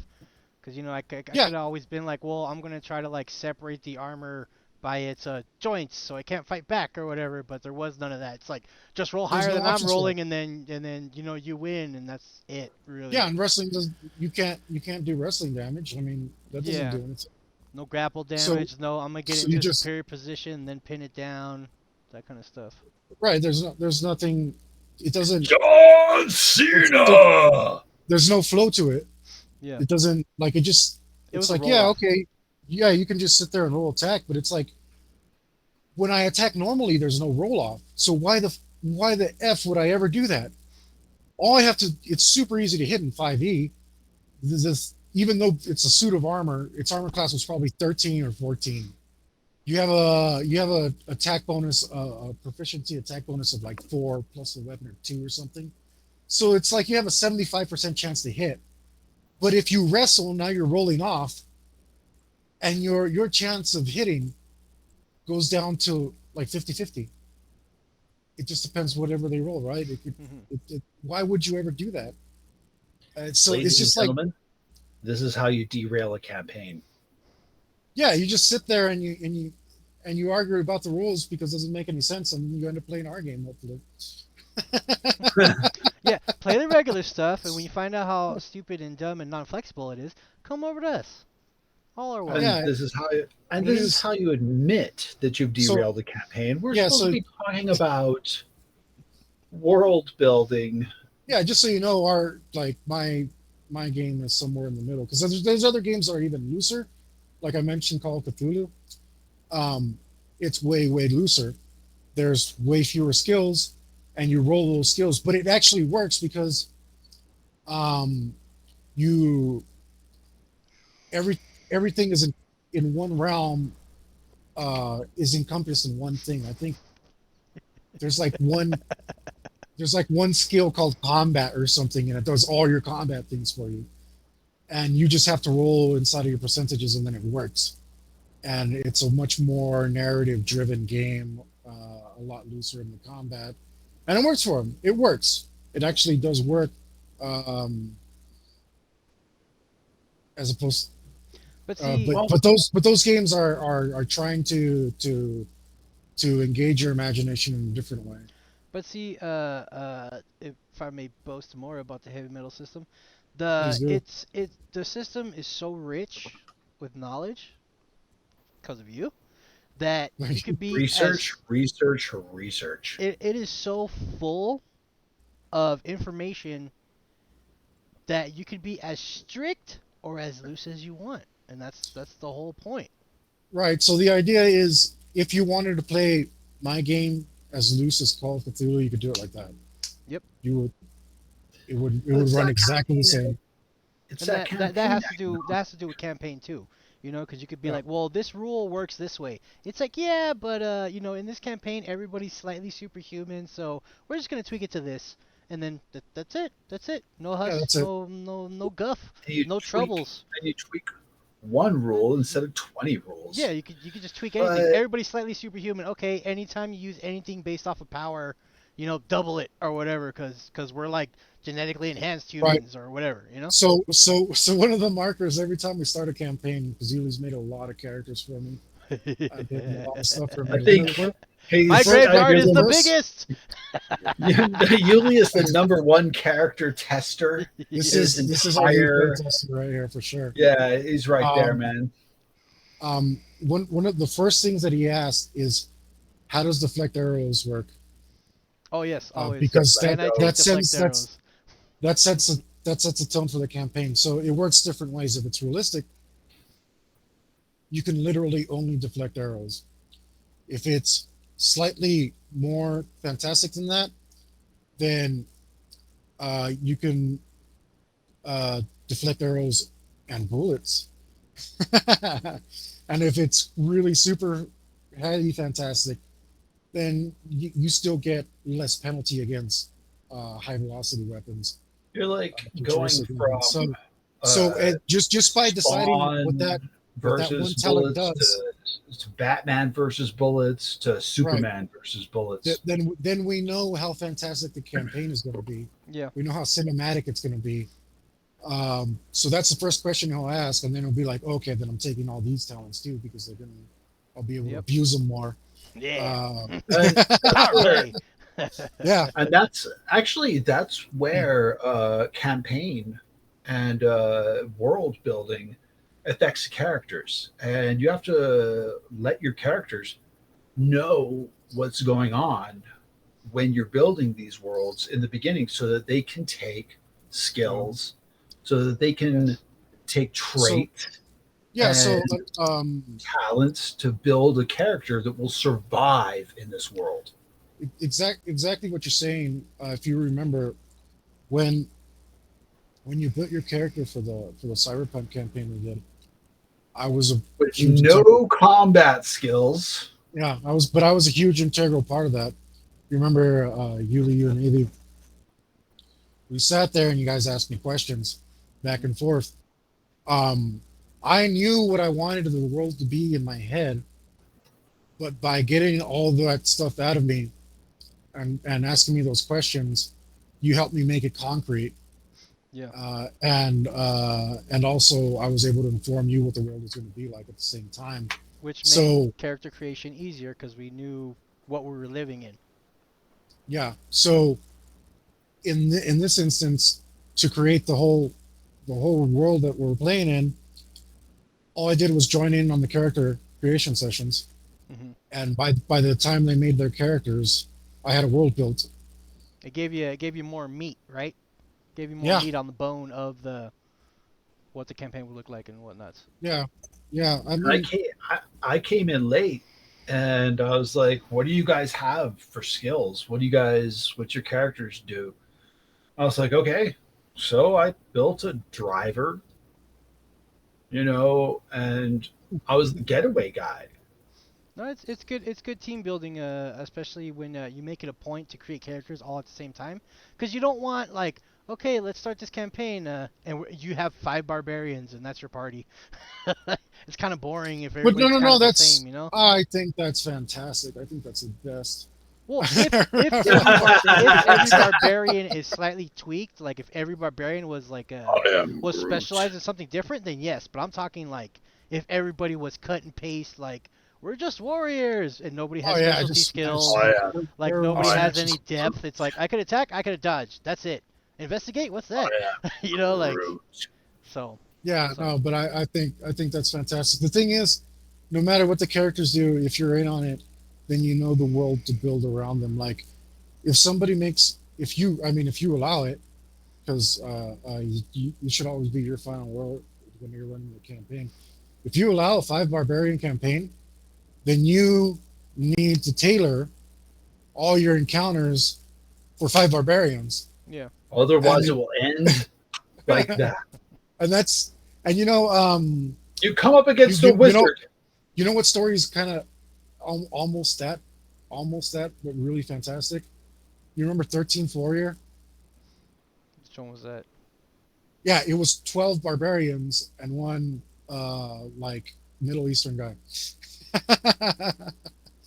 Antonio Banderas was the little Middle Eastern guy. I gotta Even watch it again. it was pretty I good, don't man. watch. It's a good movie. I'm not a fan of Tarantino. I only like No, four no, I didn't say movies. Tarantino. I said Antonio Banderas. Doesn't he only work with Tarantino? Nah. No, no. Well, Watch, I watch. gotta watch. I gotta Uh, watch more movies. I don't watch. 13th Movies. Warrior is an adaptation of Beowulf. It's loosely based on that. It's an old movie, and I think it's great. But the point is, yeah, that it kind of centered around 12 barbarians, and and the only reason the 13th Warrior, the little Gentlemen, I need Arab, to visit my giant fan in the living yeah, room. the only reason the Smoking. little Arab guy was there was to give you like an outside perspective of these 12 barbarians, you know? And we played everybody's Vikings, the Viking campaign. We were all Vikings, but everybody had their own little flavor. I think I was like the tracker, and the Mike was the Sure, meathead. You know, sure, sure. And that's definitely a more balanced approach. Um, and you should. generally speaking, you want to do that. And as a GM, you should never punish your players for being creative. That's definitely a Oh yeah, no-no. yeah, I gotta agree there. I see it too often. Not in D&D. In D&D, Well, that's the punish thing. them. That's the thing. Like, I honestly don't believe you can be creative in D&D because you choose a class and you choose a subclass, Hmm. and then what's the other option? Multi-class. Um, all those characters have been done before. You're a There's rogue. You can't cast heal. Get out of here. It's like, yeah. well, I hung out with the healer for like a year and he taught me No, stuff. No, you it didn't. really Go away. discourages you because you could be like a rogue pally, a pally rogue. Get out of here. You know, like even though uh, what's his face played an awesome one in campaign one Critical Role. He did play a pally rogue, and he was a great character. But people will sneer at you. Oh, your build isn't optimized. You know, like Out of here with that. like like you're not making use of your talents well. I mean, even if you look at Critical Role, because I keep bringing that one up because if people watch this, they might be familiar with it. All of campaign one, all of it, like 80% of the episodes, all the way through, everyone kept dogging on the ranger because she wasn't using her bear companion. The whole and why would you? Because it takes up your bonus attack, and you do more damage without it. So it didn't make any sense for her to use it. And I mean, what kind of build is that? You have a class feature that you never use. Imagine that. Well, I mean, in heavy metal, if you had a bear companion, he would get attacked and you would also get an attack. I'm just saying. Yeah. You'd Yep. be playing You can two just buy it. characters. You can just buy a bear and Yep. Well, that would be character. That would be during character creation that you'd have to buy that bear. Yeah, That would be considered a friend, and it would probably be a 15-point friend. somewhere around there. but you would And so many essentially be points in this playing game. two different characters. Well, I mean, there's not much playing a bear. No, I'm just going off of Hector's example, what he was explaining right now.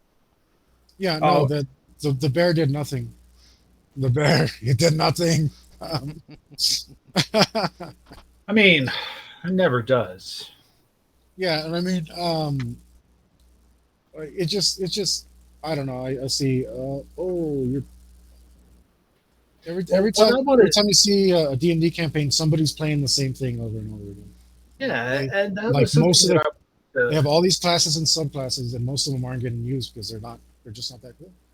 and that's something I wanted to make a point of, not specifically against D&D. I mean, like I said, that system works fine for when you're not a robust enough storyteller and you need to rely on a system. But when you're adapting and when you're creating a world, when you're creating a story, you know where your story is going to go, essentially, but the middle is mud. You got the beginning, you got the end, you've got this world, and the world is small. And as the characters explore the world, you create the world as it goes. And it's infinite. And your job as a game master is to mold the world to your characters.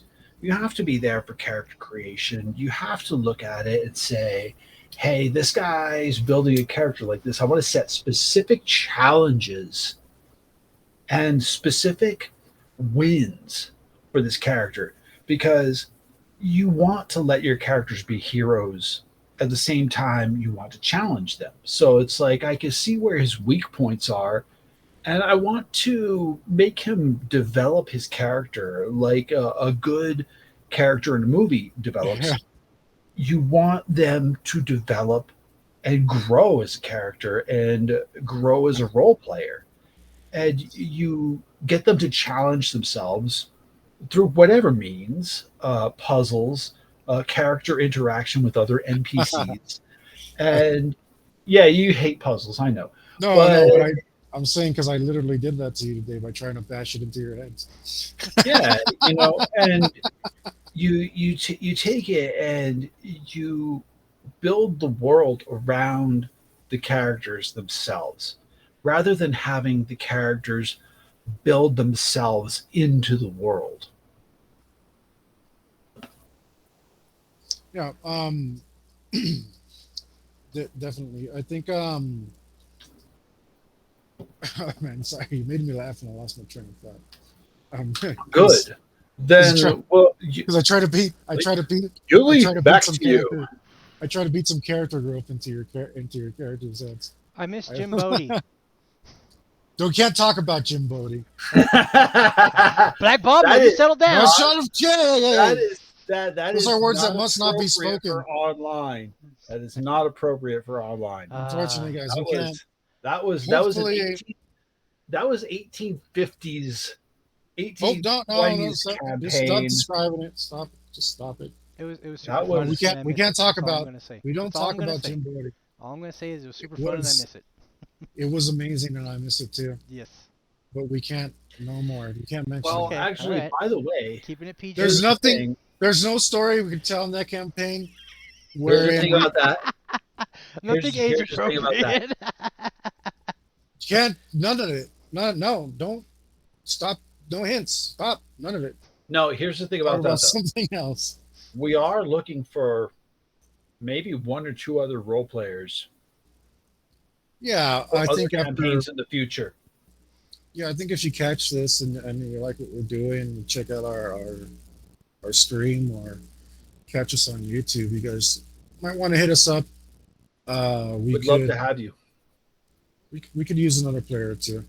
But and- we do we're here and we're such a small group because it's hard to find devoted people, and devotion is the main quality that we're looking for here. And we need people to once be you've on time. learned, and once you've learned the system, once you've been here long enough, which is not hard to do. So once you've been here long enough, you could run your own damn campaign. You're going to be the GM. it doesn't. Last time I taught the system to new players, for me it was actually super easy.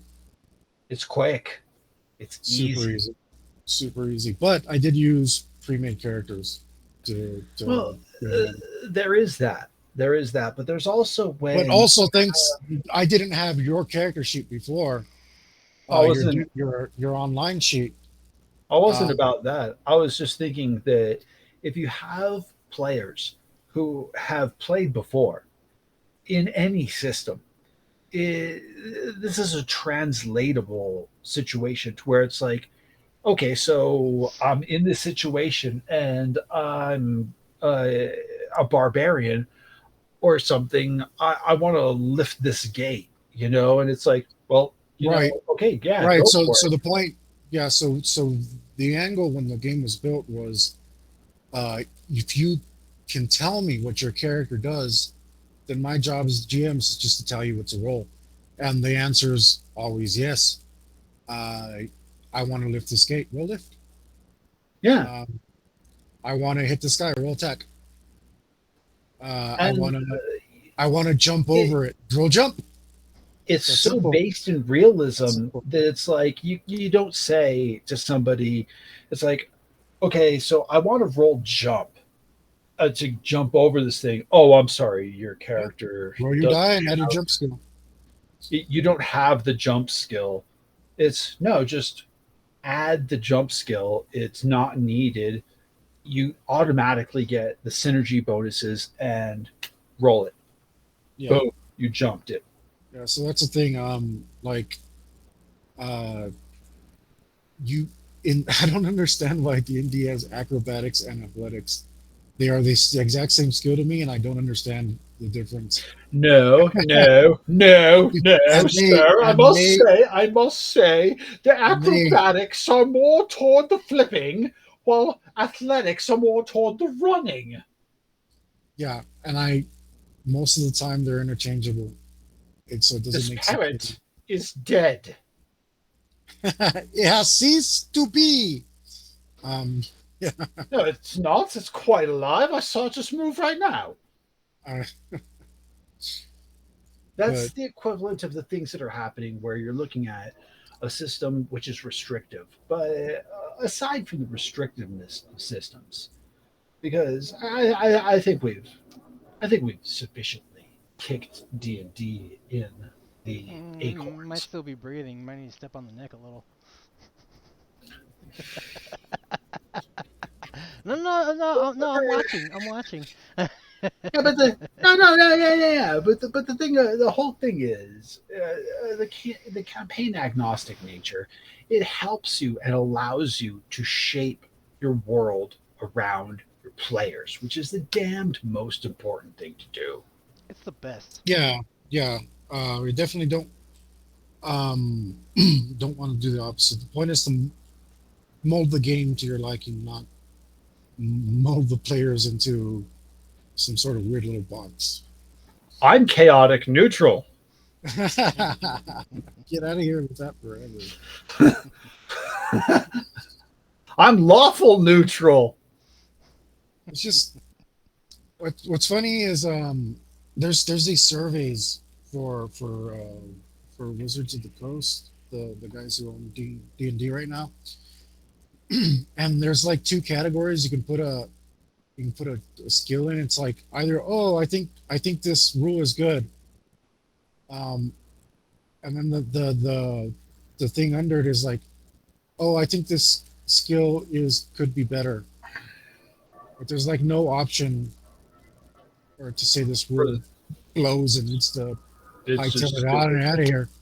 So like there's no information they can get on their survey that tells them to change the game. Like it shows you their attitude. Like they don't want. They're Actually, not that's a interested in good thing. changing You them. that's an interesting thing you bring up, Hector. I'm curious, purely curious, as how do you think your system will evolve? Looking at it and saying how poorly other systems have evolved, are you going to listen to the world at large, or is there a better way to do it already using the base system of rules to allow players and GMs to create their own worlds and campaigns? I think no matter what approach you take, it's going to be like a sword. Um, every sword is a compromise. You can sacrifice sharpness for durability. You can sacrifice rigidness and cutting for durability. You can sacrifice speed for length, for length, power for speed. You can sacrifice grip for wariness. Like maybe your sword weighs too much and you'll get tired using it. There's always a compromise, a balance, somewhere in the middle you want to find. I think for what it is, the system is very, very well refined. Um, I think that the sword that I made pretty much just needs to be the sword that it is. It's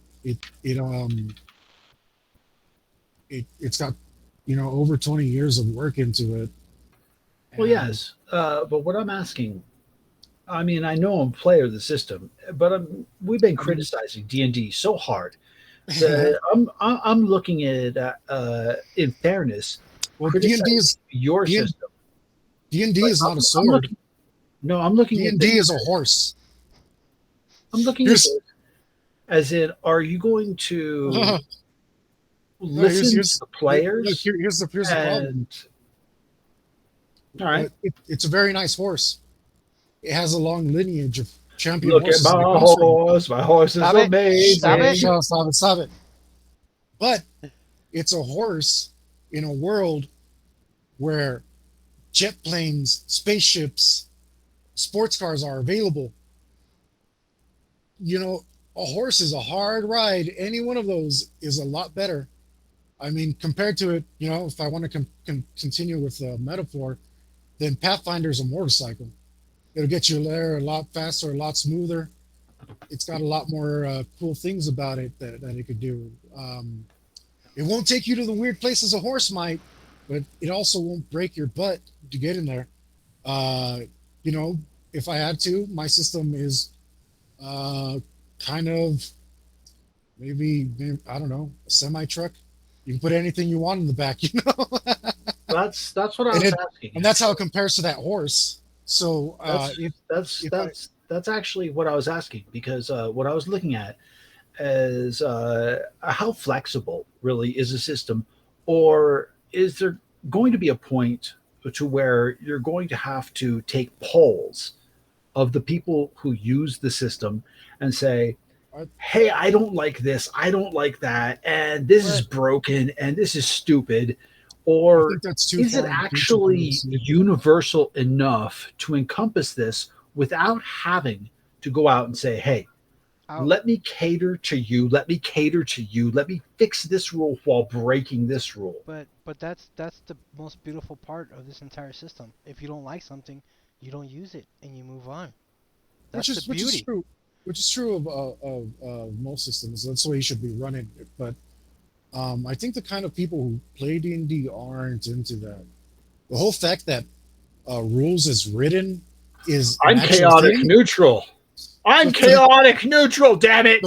the fact that the idea of rules as written exists, I mean that's like somebody put this out the other day and it was perfect. It's like you go to a convenience store and it says there's a sign on the door. It says no shirt, no shoes, no service. No And you're like, oh, staring. great. And you walk in with no pants or underwear because you got a shirt and shoes. So that's rules as written, right? It's absolutely Rock out with your mind-bogglingly dumbing. rock out with your Spock out. Yeah. I mean that's the most inane thing I could imagine. But it says here it doesn't say anything about pants. I play D&D. Like that concept is so mind-boggling. I'm having trouble not dropping an R word All right, here. all right, all right. It's so bad. I No get no it. hard I get R's. it, No man. hard R's. When I get it. any reasonable person should be able to see that sign and be like, no shoes, no shirt. Oh, I better go in decent, right? Well, personally, I never wear pants when I go anywhere. Yeah, They're it's just cumbersome. It says no so. I shoe, mean, shirt, I'm no not, shoes. I'm not Shoes, after. shirt. I'd love for this game to be wildly successful, but Yeah, I'm just not after that market. I mean, I don't. no, that's fine. But So I'm questioning: are you going to set up I a forum? I need And so are you my going to set up a forum and talk to the players of your system? Are you going to Yeah, see what I they mean, like and I dislike? haven't, I have not thought that far ahead.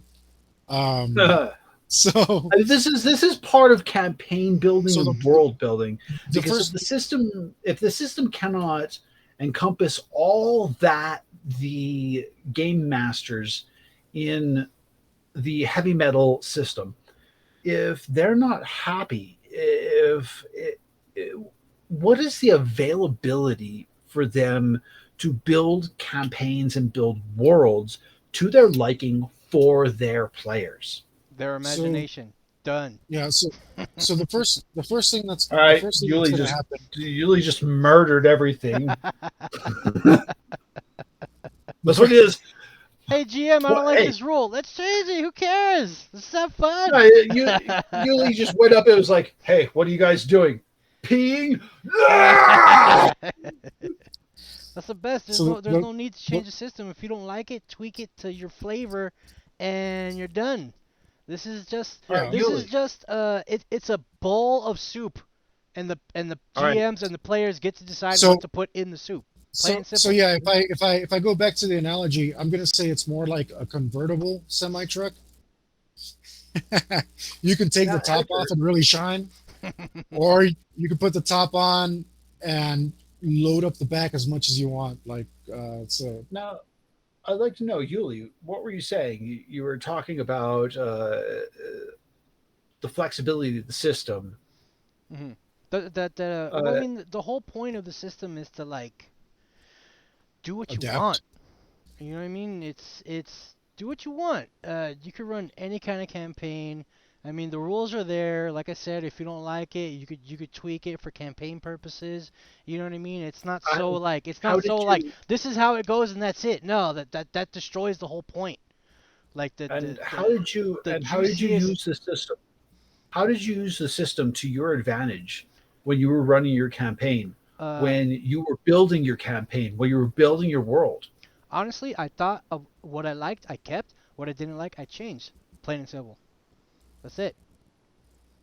It's as simple as that. Like, yes, the rules are there if you want to use them, and but the whole Right. So point. the Go ahead. so yeah, so the rules are there for you to fall back on, so you don't have to think about it. Yes, the They're not. rule the system is the skeleton basically. You know, like here are the Mm, bones. Do flesh it out yourself. You know. You yeah. could follow the plan, and you could build the entire human how it is on paper if you want, and that's the best part. If you want, Yeah. maybe I want So my so guy to have 3 arms. Like if I'm the GM, forget it, screw it. Everybody has 3 arms. Let's work around yeah. this. Well, there's a rule in that for that. Yeah, If you want yes, to use it, yes. In the the mutation rules in guide, yes, there. yes. Yeah. That's the best thing, man. I mean, like you have like I don't want to say everything because that'd be impossible. But Yeah, but it's so rich. The material is so rich that you could just create like the sky is the limit. And That's yeah. one of those So things when that I've we been noticing, that you have encompassed pretty much everything. And it's to the point to where you basically don't even need a system of magic. I know you're building it, but the rules are already there.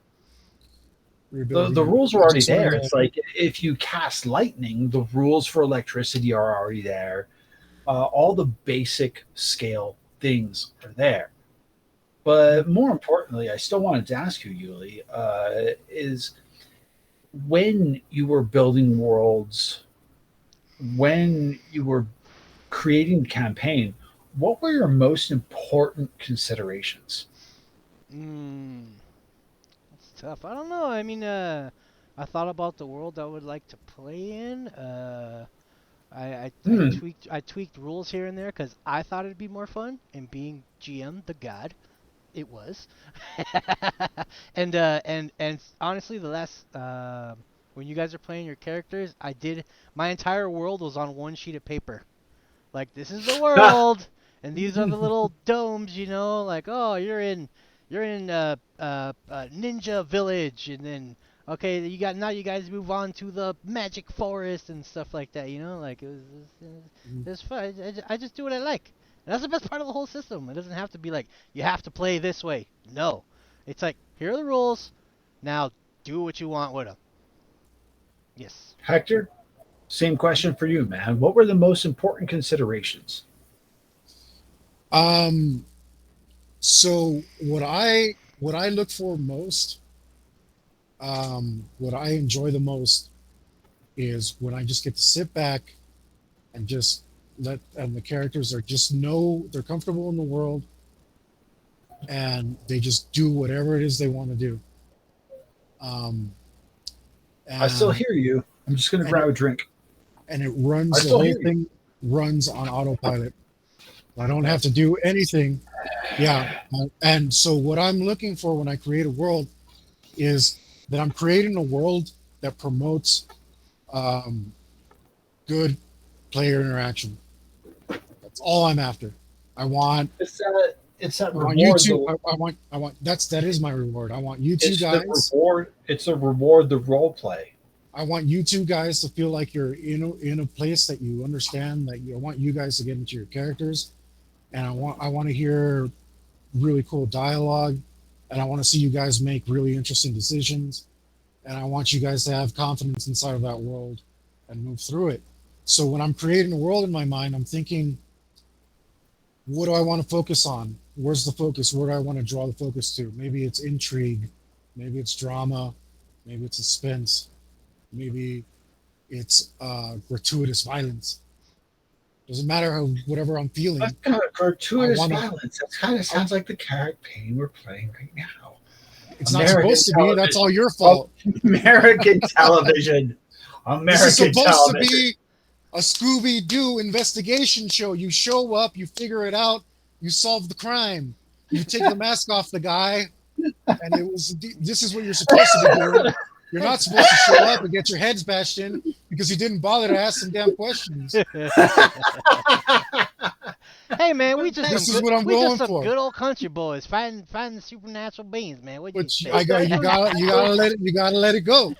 You gotta let it That go. goes along. That I goes you along guys lines. you guys you on the one hand you solved the mystery a lot earlier, but I also took a luck point. So Yeah, uh, that goes along. That goes along lines of trying to fit the world to your characters and trying to give your characters challenges. To give them a puzzle well, they're basically to just solve. there's these are okay. So earlier when I said I don't like puzzles, Yeah, investigations are a type of puzzle. are puzzles. They are. Um, so I go out of my way not to make them too hard, but you guys still manage to mess Hey, no one ever said. No one ever said that I'm smart. But it is an investigation show. This is so. I think my favorite episode of Supernatural. Um, Yuli, I think you've seen it before. I think it's the Scooby Doo episode. I See, think they knocked it out of the park. I loved it. Did they go through doors like They maybe. all? literally they turn into cartoons and literally team up with Scooby Doo. I didn't like it Uh, Yeah, just did they because I'm not a run? fan of Scooby Doo. But did they I run through didn't. I'm doors? not a fan of Scooby Doo either, but it I was am. Scooby Doo with gore and violence, and I thought that was awesome So, like I because said, this campaign there is because there is excessively. gore and violence. No, but no, dude. Most It's of the it's time American. It's they American. It's stab American someone. There's almost television. no blood. The guy just dies and falls to the floor. It's not a big graphic thing, man. It's American television. There's I, no I there's mean, no that's there's no that running is up on people on the ground face down and trying to cut their heads off with a gun. Even the decapitations are pretty clean. Yeah, well, There's no still blood though. shower. It's just like, oh, there went his head. no All blood right. showers. Yeah, Barring the current campaign, man. there's no What I'm carrying a head out. barring the There's, current I think there are a campaign, few heads in boxes. They don't show it. It's not graphic. It's I'm I looking mean, at I'm looking at still asking because this was the theme for today of campaign building and world building, man. Uh, when of course you have characters go off the rails as we always do because that's what characters do. What are the most important things in keeping the campaign cohesive, keeping it in line? it's you know what it is. it's not worrying about where it goes because it's never going to go where you want it It's kind of like it's kind of to. like here's your beginning, here's your end, and like maybe some stake posts in between. You know, just in No, case you so start doing so this. You know, I don't know. Okay, there so we go. like look, if I want to do if let's say I know the ending, I want to do. I got a really cool big bad evil guy that I want to put in the world. Um, that's the whole campaign right there. I got Damn a big robot. I got a big bad evil guy, Crazy and now robot lady. that wasn't even it. That campaign was completely Crazy different. robot lady. So all I have to do now is give you a reason to go after that guy. Well, the rest of the campaign writes itself, and all I have to do is keep throwing stuff at you until I'm satisfied that you've done enough. You get a chance at him. Hmm. Like The whole that, campaign right Or there. you're satisfied when we all die. The whole campaign right there. like that one campaign I ran with Hector and Victor. It was almost 100% borrowed from Mario. Everybody's fun, having a good time. You know, introduce a bunch of interesting characters. You know, it's like, oh no, a dragon stole the princess. Do something about it. And that's how the campaign started. The princess got stolen by a freaking robot dragon. It's like, all right, go and rescue that, her. And then a bunch of stuff and that happens was, in I between. mean, it was great. The whole campaign was about like all the cool stuff we could do Oh man, on I the had little so robot. much more for that campaign, but I think like Victor stopped showing up or Again, something. That campaign never got Yeah, done. You that's what guys it were gonna looked. fight Yeah, a that's Ninja what it Turtle, looked like. man. That was the next boss. You're gonna fight That's funny. Donatello with ice powers. Pew, pew, pew, pew. That's funny. I made you guys fight the tortoises. The very next Was boss, you were gonna fight a Ninja Turtle in a gi. Not in a gi, in a kimono with a staff. uh, He was gonna have ice powers, and he was gonna constantly be trapping you because you're fighting in a swamp. So he would just freeze the swamp. It's like, oh, you're trapped. Get a free hit on you. Bam! I was gonna wreck y'all. I don't know, man. I had my morph ball, so I could probably sleep Yeah, yeah. that. What did I do? Oh, it lets you run faster or something like that, right? I just gave you Yeah, I like a think flat so. like movement bonus. Yeah, Yeah, I man. don't remember. I barely introduced the combo powers and it just ended. Yeah, I used to sing that damn unfortunately that song. happens. But yeah, Unfortunately that happens. that one actually had like pages and pages of stuff, but it was more specialty equipment. You know, like oh, you fight this guy, so you get this thing, and it does this. I had a Hell Cowboy that I wanted you guys to fight, and if you defeated Right. him, That's the other thing, man. I'm never gonna do. There's gonna be when the campaigns come out. There's gonna be special equipment for that campaign, Those but are there the will. compendiums. But I will never do magic sword in the campaigns. I think they're the worst things that happen to the campaign. Compendiums. Yeah, but I mean, there just won't be any +1 to 5 swords, sword of Good this, thing sword I of brought that. my +1 axe. I think that's just the cheapest, bloodiest thing you can do. Like, if you want to give, uh, I'm not saying magic items aren't cool; they're awesome. But if you want to give a character a magic item, then either he should start with it and it should be awesome, or he should find it as part of the story arc or something like that. mm, And there shouldn't be another one in the entire campaign. And that weapon should never make another appearance in any other campaign ever again. And they should do something really special. Um, it was gonna let you cast Fireball for free. that item already exists, but you know, like it's cool to have magic items. It's not that hard to write a magic item. It has opponents to hit. Okay, cool. What else does it do? It glimmers in the sun. Cool. That's actually an interesting thing about It's the so easy to write system. a magic item. You Yeah, should never ever have that because it's The not issue. rules restricted. are You can do already whatever. the rules are already there. Hector, if you could, as a Like creator of the system, like you said, magic is supposed to break the game. So yeah, no, it Magic. is. That's supposed to make Mhm. It's sense. magic.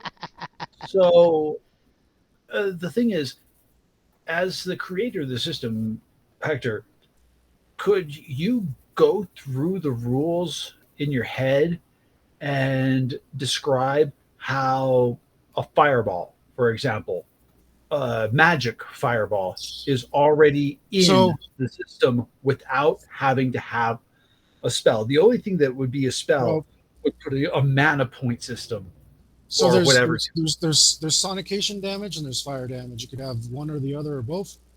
Um, Other than that, there if it passes into the threshold of sonication, then it's like pretty much one of those instant death kind of things within the range. And then if it has heat, then most things in the game have no fire resistance, but some things, most armors have some sort of fire resistance. Um, and after that, all you do is uh, after you decide how much damage it does, and there's a guide to give you more or less It's what it already in would the look like, rules. what it would look like in the real world. All you do is add a range, a cost, and that's kind of done. And Uh, Yuli, Hmm. as someone who is well versed in the system, how would you fireball? How would I? What do you mean? How would I make a fireball, or how would I do it? What do you mean? Yeah, what would you do to make a magical fireball in the system with the rules as they are, which are grounded mostly in reality, I'm not super. and turn them magical? I'm not super familiar with the new magic system, so I couldn't honestly Uh, answer. And how would you do it? technically, Hector already answered it for me. Figure out how Yeah, you far it just flies, how much it costs, how much damage it does, and then you're then pretty there you much go. done. Yeah. all right. I Yeah. could get more intricate and be like, well, since it's Yeah, magic, how I'm far gonna does it say, go? What's the radius? yeah. And like you'd always What's the add to damage it. roll? You could always add to it like, Is- okay, magic fire for the is- purpose of the campaign, birds at 3,000 Fahrenheit, and then you know, you could And add that a, gives you a damage roll. yeah, just yeah. The, yeah, the reason I asked was simply because we're talking about campaign uh, creation and world creation. And when you're considering a world or a campaign, magic is often a very integral part of these things. And that's one of the brilliant things of your system, But Hector, for the is last that for the the last rules are already there. for the last 5 years, I've only done custom spells for characters. Um, no more. This is a fireball. It's like no, this is your fireball. What do you want it to do? Okay, that's this many points. Yeah, that's Exactly pretty. what I'm Yeah. asking. Yeah, That's what I was getting at. What I was wondering about the flexibility of the system to let a yeah. 'Cause You, player you you shouldn't be create their casting. own magic. You shouldn't be casting anybody else's fireball. It should be yours. You're the mage. You're the sorcerer. If it came from your innate power, why isn't it reflective of your character? Why is it the exact same fireball that everybody else casts? That Exactly. doesn't make any sense to me. Maybe my And fireball why is does it have? fusion. And why does everyone cast fireball? Why can't it be ice ball or lightning ball or True, sonic ball or tree ball? I don't care. Whatever you want it to true, be. Why can't it be true. your? And the rules for the entirety of this already based in reality exist in the system. It's just a tweak of calling it magic and saying you can summon this on command. Now, Yeah. So how I that's would the last want to step. cast a fireball would be like Superman with my eyes. Make it spend the points to make it a high velocity. Like yeah, it Okay. doesn't do really. Yeah. Cool. No, check it out. Question: somebody covers your eyes. Can you still fireball? Yeah, it's coming out of my eyes. Would blow up Right your his hand through the It would hand. blow up his face? hand and my face, unfortunately. Unless I paid to be Awesome. immune to my own Discount. magic. Point discount. Oh, nice. There you go. It has a vulnerability, so Yep. discount some points. That's how easy it That's is, ladies and important. gentlemen. And that's important to character creation, world creation, and campaign creation. Because when you're building a world and a campaign around your characters, you're allowing them to take these abilities they want the way they want to take them, uh, combining powers and whatnot, and assigning a point cost, an appropriate DS as it would be, and using the rules which already exist and just saying, well, sure, lightning bolts exist. So all we have to do is assign a point cost to how much it costs to conjure that lightning bolt. Yeah, and then that's it. Is there any other restrictions? And restrictions are great because get more power out of it. Like you said, you'll blow up your hand, his hand in your face. Uh, that's great. That's great. That's Yeah, it limits your power. You're going to yeah, destroy yeah. your face. Now you get Oh, a it's not a limiting factor. I'll drop some points off of that for you. Does it have exactly. any? So tell me how it works, and I'll tell you what the point cost is and where we come to agreement on that. And then you have your fireball that comes out of your eyes. It's Yes. a more even system from what I've noticed by playing it and by being a GM myself. That you have to look at your characters as you create the world and you balance it. What, Hector, are your most common balancing factors? So the when we when me and Raimi first started on the game, we had a bit of a philosophy, and we weren't true to it, but we're more true to it now. And the thing was that the balance wasn't going to be. Well, the first thing we decided is magic wasn't going to be balanced; it was going to be broken. It's just we're not going to try It's to balance it. magic. And then the the system that Raimi made for magic, he tried to balance, which I didn't. So that's why I'm scrapping it. Because he tried to balance it, and it took all the fun out of it. Um, so the balancing factor is the players, not the system. Yeah. Um, it's up to the players to maximize their build and what they want. They all get the same amount of points. It's up to them to see how they can do it. Uh, don't try to balance it. When you made your character with zero combat skills and driving ability and doctoring and all this other stuff, it was like, cool. You have a character who's worthless in combat. Okay, And it's your then that choice. chick came up and attacked me with shoes, and I was like, Yeah. It's like cool. We don't try to balance it. It's up to you to decide how you're going to interact with this world via your character. Not up to me. That's one of the things that I won't. I will impose limits at certain points, but I'm not going to tell you how to play your character, and those limits are within the confines of the campaign themselves, not within whatever I want. Right? At least we'll try to get it that way. Like you can min max certain things. It's like, hey, dude, that like you min max too hard. This your character doesn't fit in this world. that's Then an that's a interesting problem. thing you bring up min maxing. How do you deal as a GM with min maxing? Um, how do you build a world around a character who has min maxed? It just depends what kind of campaign you're playing. In some campaigns, it's totally appropriate. It's totally cool. You're gonna play -9 intelligence and put a +9 power in there. Uh, it's like, whoop, uh, totally works. But then it's like, hey, dude, your character would be so socially awkward in this world of high social interaction that he doesn't make sense, and he's totally an NPC. I am So Groot.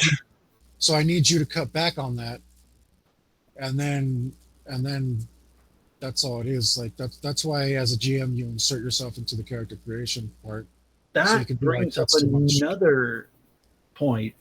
When players are building their characters, you're, of course, as a GM, It's best.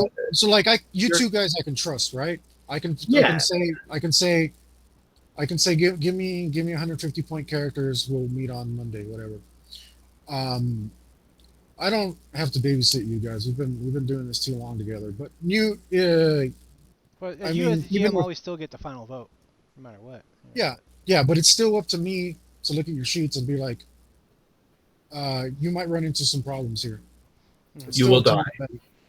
Yeah. This is a That swimming campaign. you You will took no die. swims. Do it again. You will die.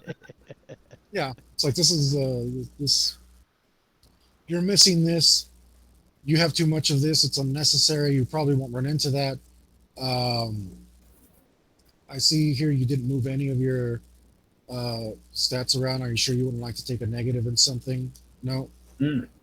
Um, maybe make your character a little more interesting. Have some sort of deficiency. Be fun to play.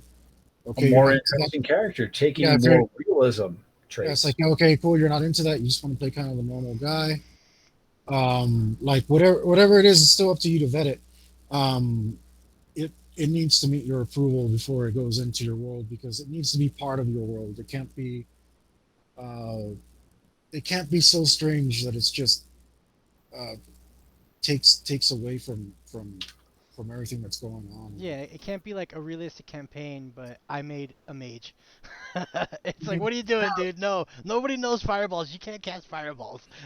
Yeah, Here's an interesting yeah. thing In the same way, about you ban a fireball, you also sometimes need to ban extremely low intelligence scores or extremely low insight scores because well, it's like there's yeah, you can dump stat that in another campaign real easy, but in this campaign it's not appropriate like that. well, here's one of the other things, and this one I want to ask Yuli specifically because Hector, you're a little bit more rigid with your rules. There's nothing wrong with that, and Well, Yuli's more I of a wrote them. I like to use them. like I said, there's nothing wrong with that. And Yuli's more of a rule bender. And when it comes to you, I like Yuli, to cherry pick. when yeah, It's just my that's style. terrible. That's terrible. I hate you. But when it comes to character creation, Yuli, for you Mhm. using the system, what are your considerations when you're looking at somebody who's building a lopsided min max character? Are you building your world and your campaign around the character, or are you going to try to rein them in? Oh, you mean as me as a GM? Seeing Hmm. somebody. I mean, no, I'll definitely have a say. Like, let's say we're playing like a highly spiritual campaign, and everybody's like, "Yeah, insight, -8." It's like, nah, dude, nah, sorry. Everybody's like spiritually connected kind of world thing. Like, it's not like it has to be at least in the positives. You can put it at a 1 if you want, but you're just gonna kind of be screwed in most Yeah, situations. You know? exactly. This is actually one of those campaigns. If you don't have decent insight, you how are you going to get around with all these ghosts and stuff? Like it would just I should have put it's more in insight. it would be a real detriment to your character. Like you That's can a detriment to my character. To us both, brother. yeah, yeah. I mean, you need instance in this one. But I mean, it is really nice for the GM to mention such things at the beginning, like during character creation. Like, all right, guys, like here's the world. I'm just gonna tell you right now, like, don't worry about your will score or whatever. Like, that's just the GM being cool. Like, hey man, you want to squeeze more points out of this one stat that's really not important for the story? Go ahead. Yeah, And we yeah, always appreciate that a lot. Cause it yeah, helps, yeah, yeah. cause it's like, oh, I wanted to make a powerhouse, but I don't have enough points. What's that? We don't need insight. -8. Now I'm Hercules. You know. So Yeah. that's really nice when the GM could at least give you a peek, a little peek behind the curtain, just so you Yeah, and have a little more sometimes fun during character I mean, creation. uh, sometimes so yeah, depending on the campaign, sometimes there's some sets, sometimes there's not. Um, and I mean, insight's the first to go, right? Um, unless there's magic users, Yep. and then power's a dump stat. Yep. Same thing, and you can be like, hey, dude, how'd you get so frail? Bring that up. That's not realistic, like you Raznaral can on you can Mayhew's you shoulder. can you can carry 15 pounds of gear before you're encumbered. It's like, Mayhew could carry 1,500 pounds of gear and say, well, I didn't even realize I was carrying the thing. Raznaral was so light, he'd just be like, ow. well, I couldn't feel. I'm pretty sure I had no sense of touch Yeah. because I was RoboCop. So I'm just looking at the system itself as still character creation, campaign creation, and story creation, and how they're intertwined. Right. So I think for the most part, story's the last thing you ever want to write. I think the point is for the story to write itself. Mhm. Um, I have campaigns where I've done like events that are going to happen, but they're not the story. The story is how the characters react to those events. Like that's that's something you can't take away from characters. You got to let them write the story. They got to have the freedom, or else it's boring. Mhm. No, I was going to say, Yuli, how did you How would you deal with script? that as the How? characters evolved and ran through your world and went right off the rails and did everything you did not want them to do? Uh, how did you pull us together? Um. Either. Oh no! You ran across a world boss you weren't supposed to discover until later on in the campaign. But you've screwed. But you've screwed I me was so hard. I guess at the I was I guess at the middle of the campaign you're gonna fight. You're gonna fight one of the I last was boss. Cause screw I you was guys. about to say something very similar. If if the characters won't go to your world boss or your end dungeon, then you just bring it to them. Yeah. And that's why you don't write the world out in advance, because if it suddenly needs to be there, then that's exactly where it shows up. That's the door you went through. That's the that's the doorbell you rang on. Now, whether it was originally or not, yeah, you Door number sometimes you just one, need to put your door number two, or some, door number three. I'll take door number three. It is a tiger. sometimes you just put your foot down, and this is, well, you guys weren't going to go Yeah. there, so that now Or I you're mean, here. it could be as easy as you're supposed to travel east to because some king got taken hostage, whatever. Be like, nah, we're gonna go west because there's a bunch of other cool stuff over there. It's like, all right, so you go west, and then you keep coming across people saying like, oh my God, the king! I'm worried about the king. What's gonna happen with the king? Until it's finally like, all right, maybe we should go save the stupid king. Ken, It could be I don't anything. actually I don't How Yeah, often? it could How be often hint do you bend? drops. It could be, oh, How often? it depends.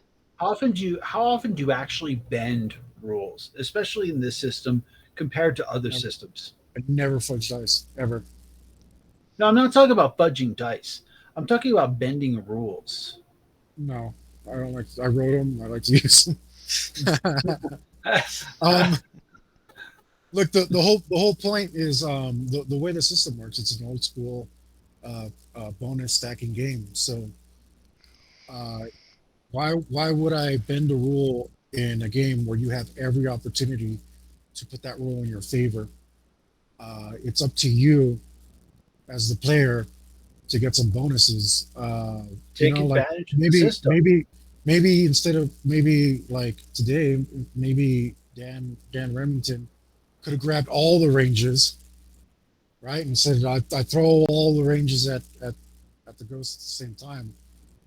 Well, why not give you a bonus to hit? Because all you have to do is hit the guy. It doesn't have to hurt him. So that sounds like something I give you a bonus for. So sure, have a +3. You Hey, know, like stack, like stack it in your favor. But um, maybe you should have been like, oh, this little kid's gonna bust my brain open. He's probably not gonna hurt his sister, or I was something, thinking that during the fight, like, use your second shield, hide bro. behind her. Yeah, yeah. Yeah, Use her as a I tree to run couldn't around. human. I couldn't human shield her. I was into her.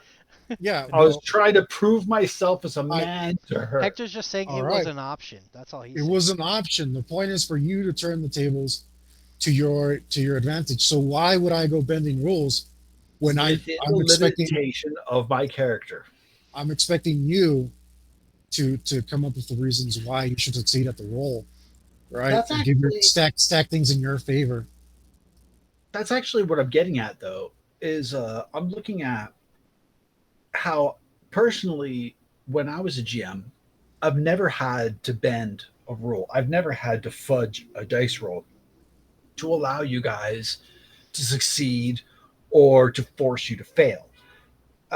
It just happened naturally in the system itself. And when Hector, you were playing D&D, how often did you have to bend rules and fudge dice rolls? Oh, I often really, really felt like it. I really, really felt, but I've always been, I'm not sure if I did or not. Maybe I did one time. I can't remember. But the problem with that is that rolling a d20 where your skills basically never go up to 20 means that at any time the die roll is more important than any skill you have. It doesn't matter how much bonus you have in it. It just goes randomly high or randomly low, and it almost doesn't matter what level you are, because the bonuses go up really slowly. Um, like your character has nothing to do, and the die roll is more important than anything else, and it's completely totally random. And there's no there's really nothing for you to do but sit there and let the game happen to you. And Yuli, how many times did you have to fudge dice, bend rules when you were running your campaigns in the system? I've never really had to fudge dice because the workaround of that, like let's say you guys like screwed up and encountered something you weren't supposed to encounter yet. I would play it off as like, yeah, you guys die, but not really. Ah, he just knocked you out. It was a trick.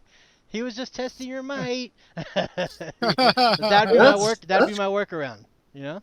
that's That'll creative work. role playing right there. That'll work. That'll work. Yeah, I mean, you can do anything.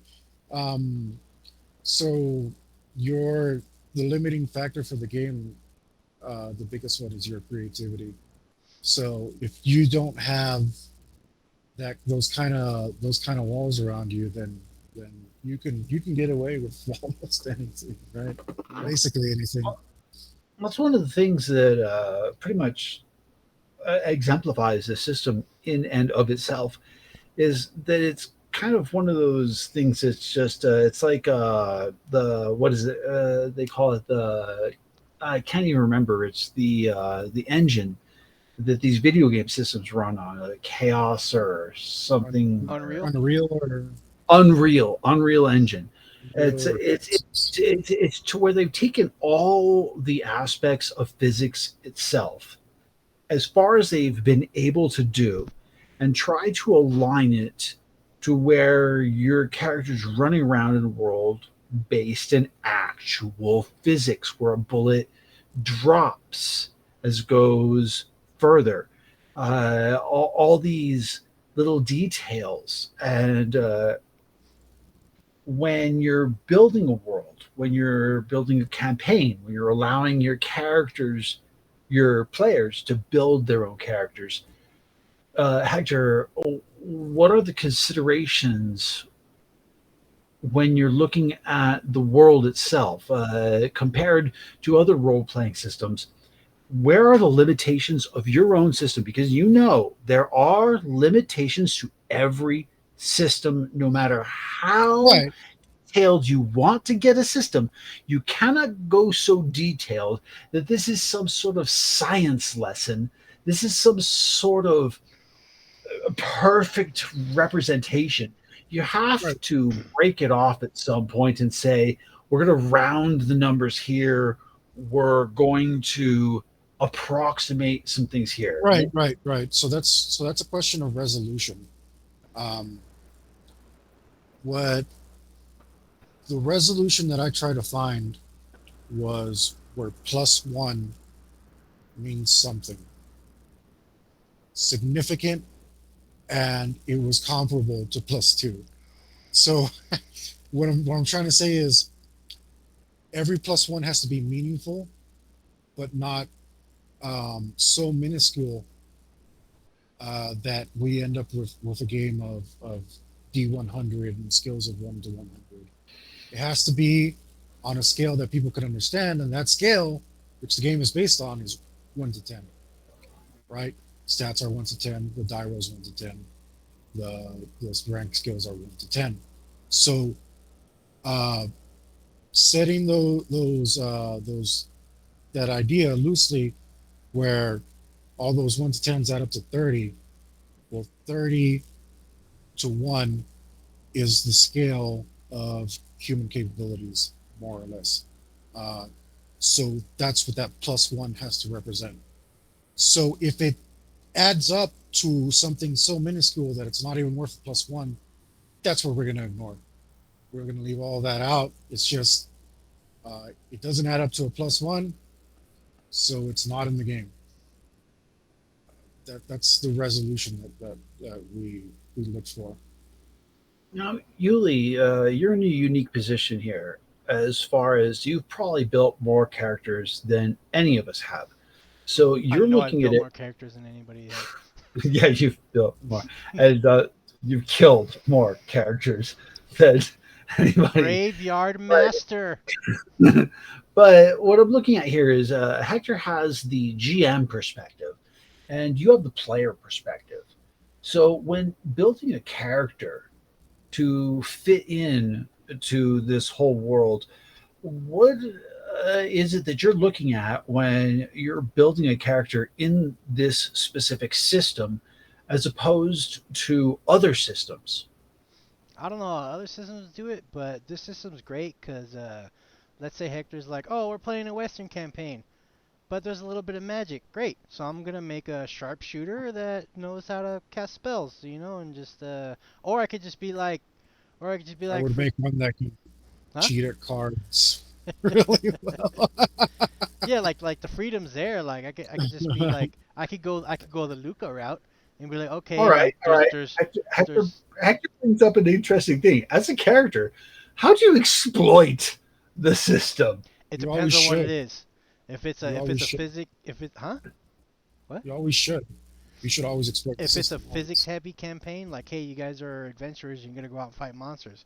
Cool. I'm just gonna build my character super combat heavy. But at the same time, I could also build like an almost non-combat character with just full of like support skills. Like I have a ton of doctoring and solve puzzle and lock pick. Like I'm the guy that just kind of hangs in the back while everybody fights. But from time to time, I might toss a bomb on somebody and blow them up. And so like so yeah, what You was the talk, question? you talk, I can see what you're talking about. You're talking about being an integral part of the player dynamic.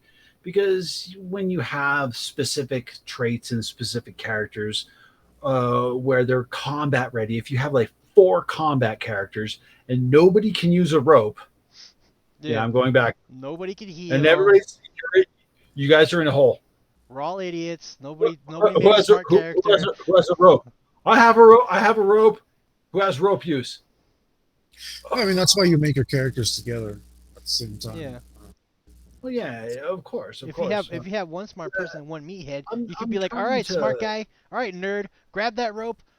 I'm gonna throw you through the hole, and then you pull me up, or vice versa, or whatever. Like.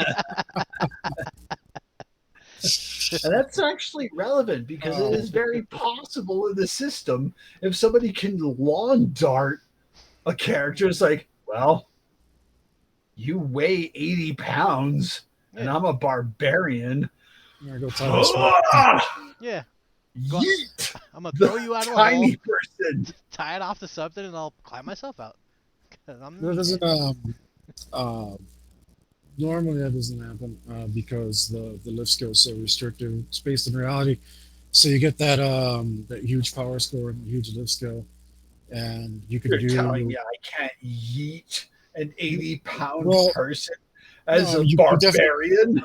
you definitely can, but I mean those human restrictions are built in for the same reason that +1 theory Uh, exists. you got to take the Um, gigantism and you yeah, have to take but giantism.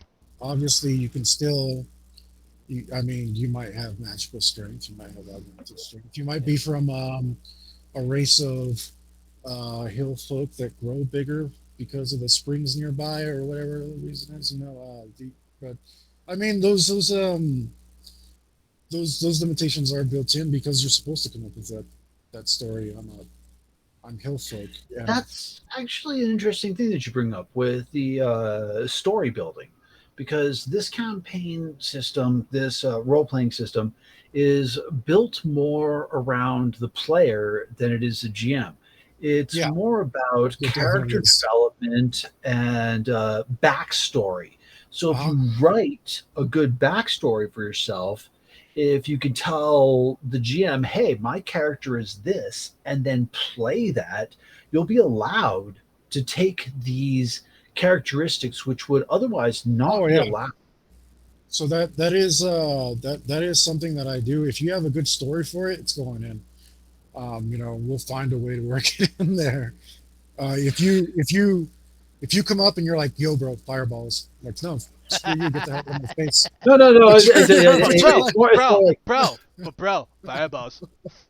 yeah, okay, all right, here, no, what? get the Here's me f as out of my face. Yeah. But if no, you, here's but me if as a you're like, but, here's me as a GM for this one. Oh, fireballs, fine. You have jock itch constantly.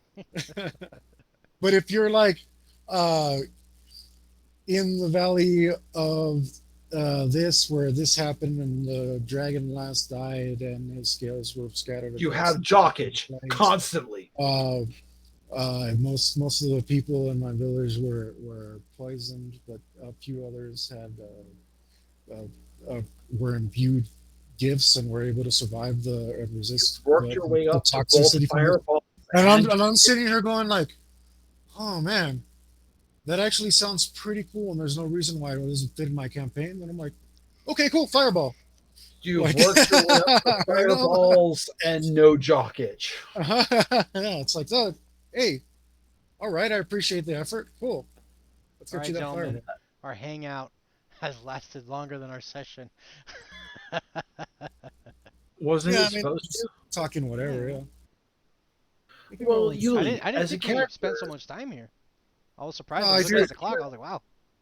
if you're yeah, down, we but Yuli, as a character builder, what do you look at when you're building a character and trying to build a backstory?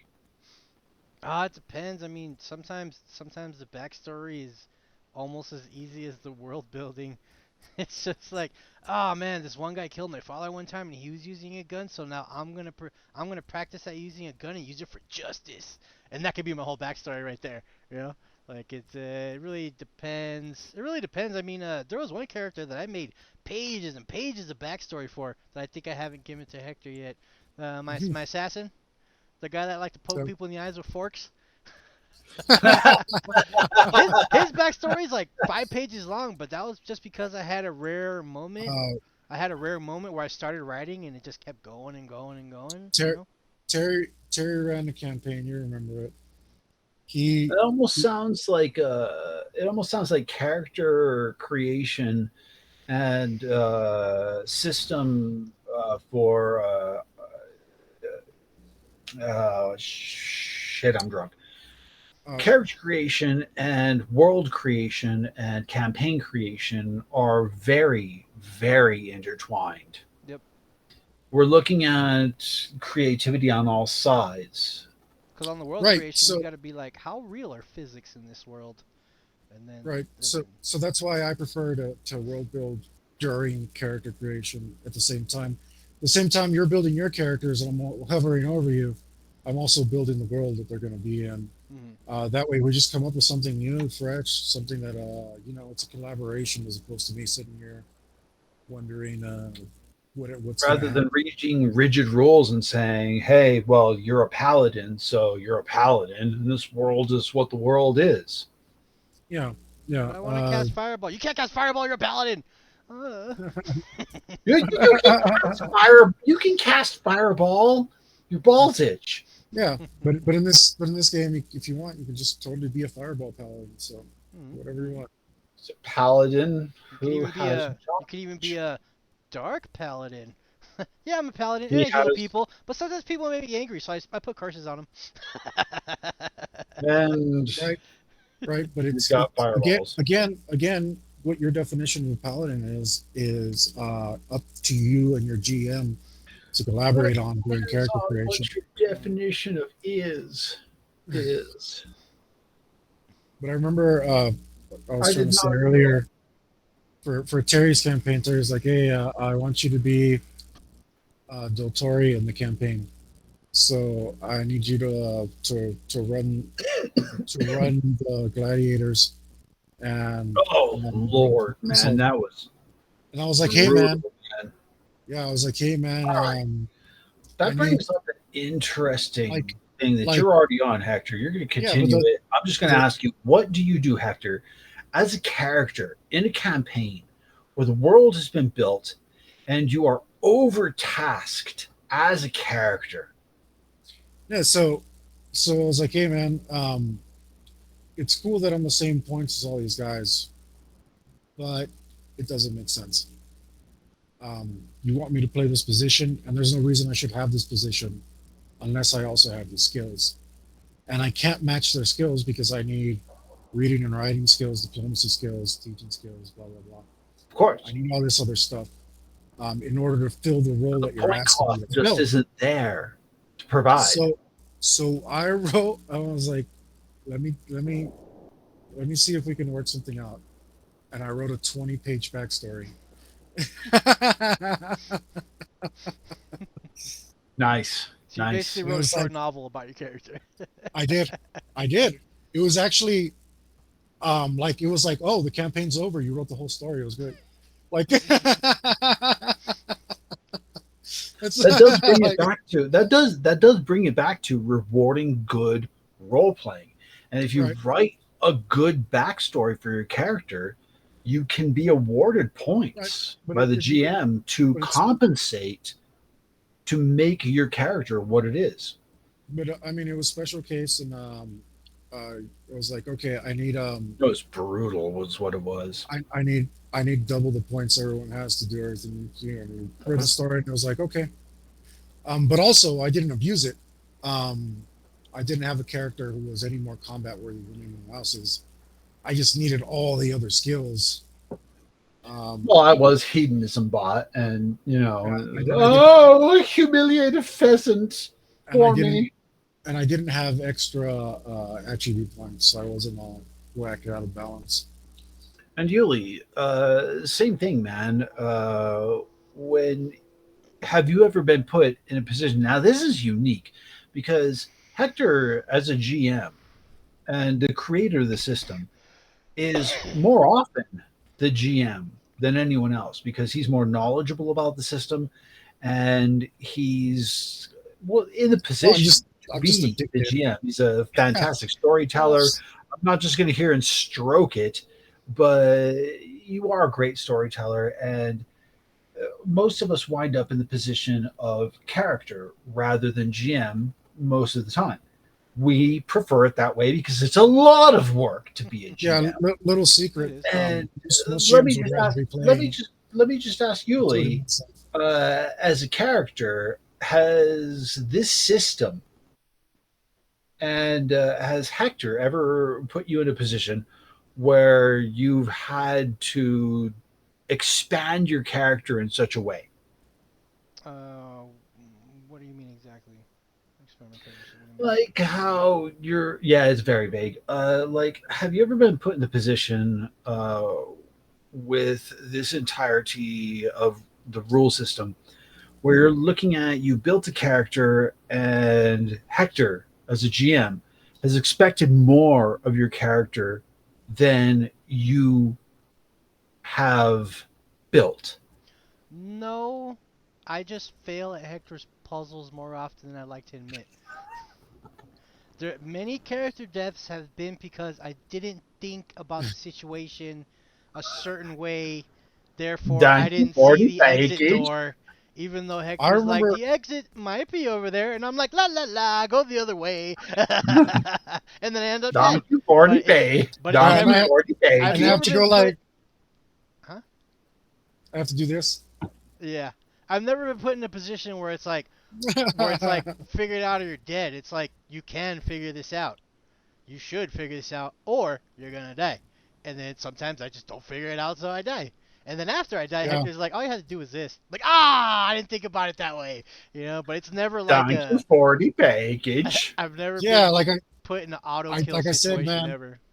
I make it real simple, man. I know puzzles. Like I said, I learned that lesson about the damn puzzles. So I don't like to put them out there. But I mean, with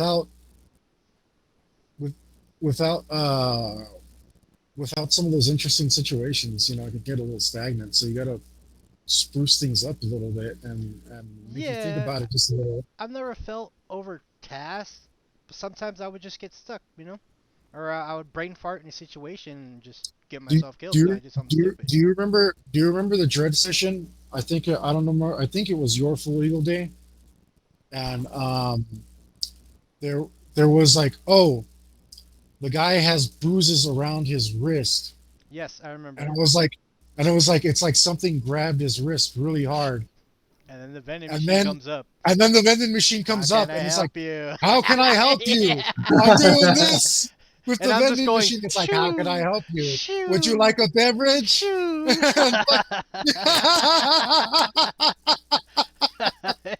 Yep. the whole time I'm Yep. role playing the vending machine, I'm Yep. doing it like this. I just didn't pick That up on brings it, up so I another failed. thing. That actually brings up another thing. As a GM, I'm going to go ask Yuli first here. How often and how deeply do you have to role play as characters in your world, in your creation, in your campaign, to accommodate or to help rather than hinder as an enemy your characters? Me as a GM? Yeah, like as a Um, GM. it all depends. Like sometimes you guys are having way too much fun and I feel left out. So so sometimes for my and your benefit, I'll introduce an NPC just so I can play a you little, you know? you guys yeah, you guys aren't supposed to have NPCs here. You made Mexican Steven stay around too long by And failing by now he's failing to take his permanent. curse Well, off. technically he's our teacher. Yeah, he was supposed to be for the first session only, and then well, here we are.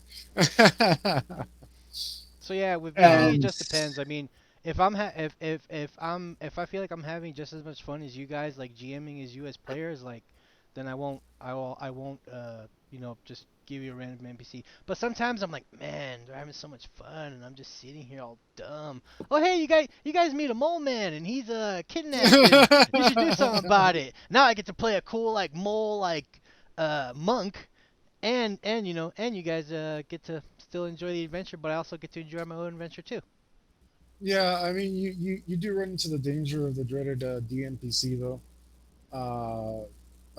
It's like once, like Mexican Steven was great to have in the first episode because he was cursed and he was a detriment to you. Hmm. Once he became useful, he needed to get the hell out of there because yeah, he But didn't. see, then he's going to start overshadowing you. And the point is for you He guys tried to to do the get stuff. out, but we have no idea what we're doing, and we need Yeah. him. I Yeah, the kind, point I, is for you guys to do the stuff. Like yeah, I feel like he stole your thunder at the end by driving over the Rougarou, but I needed to end the damn episode and you guys weren't doing True, it. I mean, true. And actually, that's what I'm asking. Yeah, I don't want to steal your thunder. I don't want any NPCs in there. and No, but I'm looking at what are the effects of positive use of NPC, where you're helping your characters along, and how often do you You can have to do it as a you, GM? you can have it. I think I'm gonna run you guys when I make this campaign. I'm gonna run you guys through it. So I can't tell you too much about it, but I had a very successful Tell NPC in us there. more. I guess I'm Tell just gonna us shut, more. I'm gonna shut up about it. Um, oh, so yeah, but so, like, okay, so NPCs. I'll go slightly off topic. NPCs are good for a couple things. The first one being betrayal. The second one being Crazy robot lady. the second one being horrible untimely death. And Crazy robot lady. and I think that's about it. I think those are the only good uses of NPCs. If you're gonna have Crazy robot lady. if, yeah, But if you're gonna I'm looking no at no I'm that was not an looking NPC. That was an enemy. That was a big bad. Yeah, it was an enemy. It was an enemy. It was still an NPC though. I mean, it's It still was an a NPC, non-player character. but But it I'm looking wasn't. at the positive. I'm looking at what do you do with the positive NPCs. That's What what I you do. do. You kill them to motivate your characters. That's what they're for. And Yuli, You In kill them. You kill them, or you kidnap them, or like in the like in the last campaign I ran with you guys, B was on paper he was a beast, but like he could have easily gotten you guys out of a lot of jams, but on purpose it would be like B would kind of show up and be like, oh hey what's up blah blah, and you guys would be like, oh we're gonna go do this, and he'd be like yeah it's cool, and he would just vanish into the mist. Because if he was with you at certain points of the story, he would have just been like, boom, dead. All right, boss is done. You know, you guys yeah, and that suck. sucks. You know, Hmm. yeah, nobody wants that. So same thing No, that's with That, awful. same thing with the mole that man. He was just kind of he was supposed to be a background character, you know. I think he had healing powers or something, and he would kind of help in a fight, but not really. You know, like you guys are fighting big bads over here, but he would be over here just kind of fighting like the other NPCs, not really important. No, You know. if you want an NPC to help you, you should pay. yeah, no, of course, of course. That's what's called buying a friend. Yeah, But it you should have to reminds pay. You should lose significant resources in game. Uh, Yuli's Yuli's use of an NPC reminds me very much of an NPC by the name of Lakewood. huh. We don't speak of Lakewood in this house. Yeah, Lakewood. Lakewood is Lakewood dead. Yeah, was not the player, but the play the character dramatic itself. play the dramatic classical music, because Lakewood is here to ruin everything. Yeah, yeah, yeah. But there's also positive use for It's probably NPCs, man. it's winter Like by guiding Viventi, or guiding your characters. It's like those NPCs that are like, yes, I like flowers. Flowers are good. Yes, I like flowers. Flowers are yes. You must take the quest to the west. Yes, I like flowers. Flowers are good. Yes, I like flower. no. There's the So I mean, NPCs who there's push some that you. are necessary. Like in this campaign, they're not, but in other ones, sometimes you need contacts for equipment. Sometimes you need contacts for information. Sometimes you need contacts for whatever reason, and those NPCs are useful, but also generally they stay in one area, and you have to go to them. So that's a Like good a much limited bigger. resource for you to have. Once you start having people follow you around, and I have to run them, this is weird. No, this isn't happening. But Like you should. now that's a thing. That's a thing.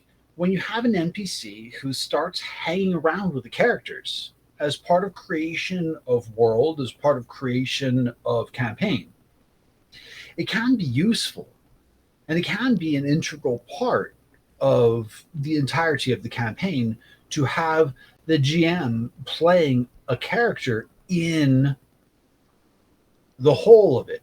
So, how do you limit yourself, Hector? How do you choose? What do you Um, choose?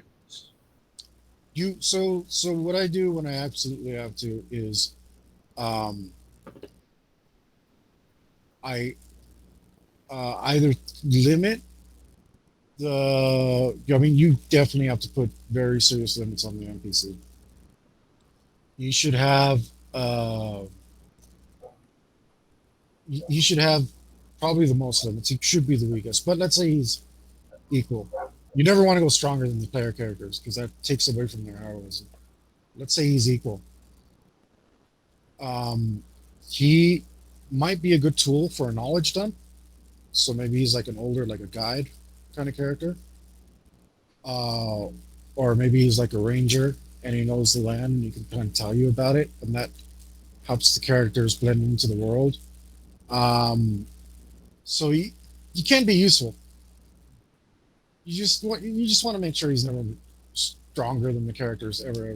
That's just the worst. That makes characters feel horrible. But And you like, also once that character once the players are endeared to that character, that's when you should kill them. You know what, Joe Schmo? I think we's gonna be some good friends. Thanks, Well, now we know the fate of Mexican Steven. Yeah, don't get too close because then he's gone and you'll have to avenge him. And really, how beneficial have you found as a player NPCs the GM has put in? I mean, it really depends. Like sometimes us as players don't use them correctly, and they end up being like, I don't even know why we hang out with this guy, but it would be So because like maybe we didn't ask yeah, maybe we didn't ask that's the right questions to kind of open that door, you know, that's the other that's the other thing I was trying to I forgot. Like, it's okay for him to shine in combat, but not too much. Because if he doesn't shine at least a little, then everybody starts to hate him. yeah. Why do we hang around with and, this it, guy? He's useless. and, All too, that and stuff. too much. And if he takes the spotlight, same thing. Everyone's going to hate him. So when you run a combat with him in it, you have to be very logical about how you're picking your targets, and it has to make sense to the characters, how you pick targets, who you're attacking the most, why you're attacking the most. If it doesn't make sense and there's an NPC around, somebody's going to start to feel butthurt about it. If he, yeah, it's just such a pain in the butt. If he's too cool, they hate him. If he's not cool enough, they hate him. If he's too helpful, they hate him. If he's not helpful enough, they hate him.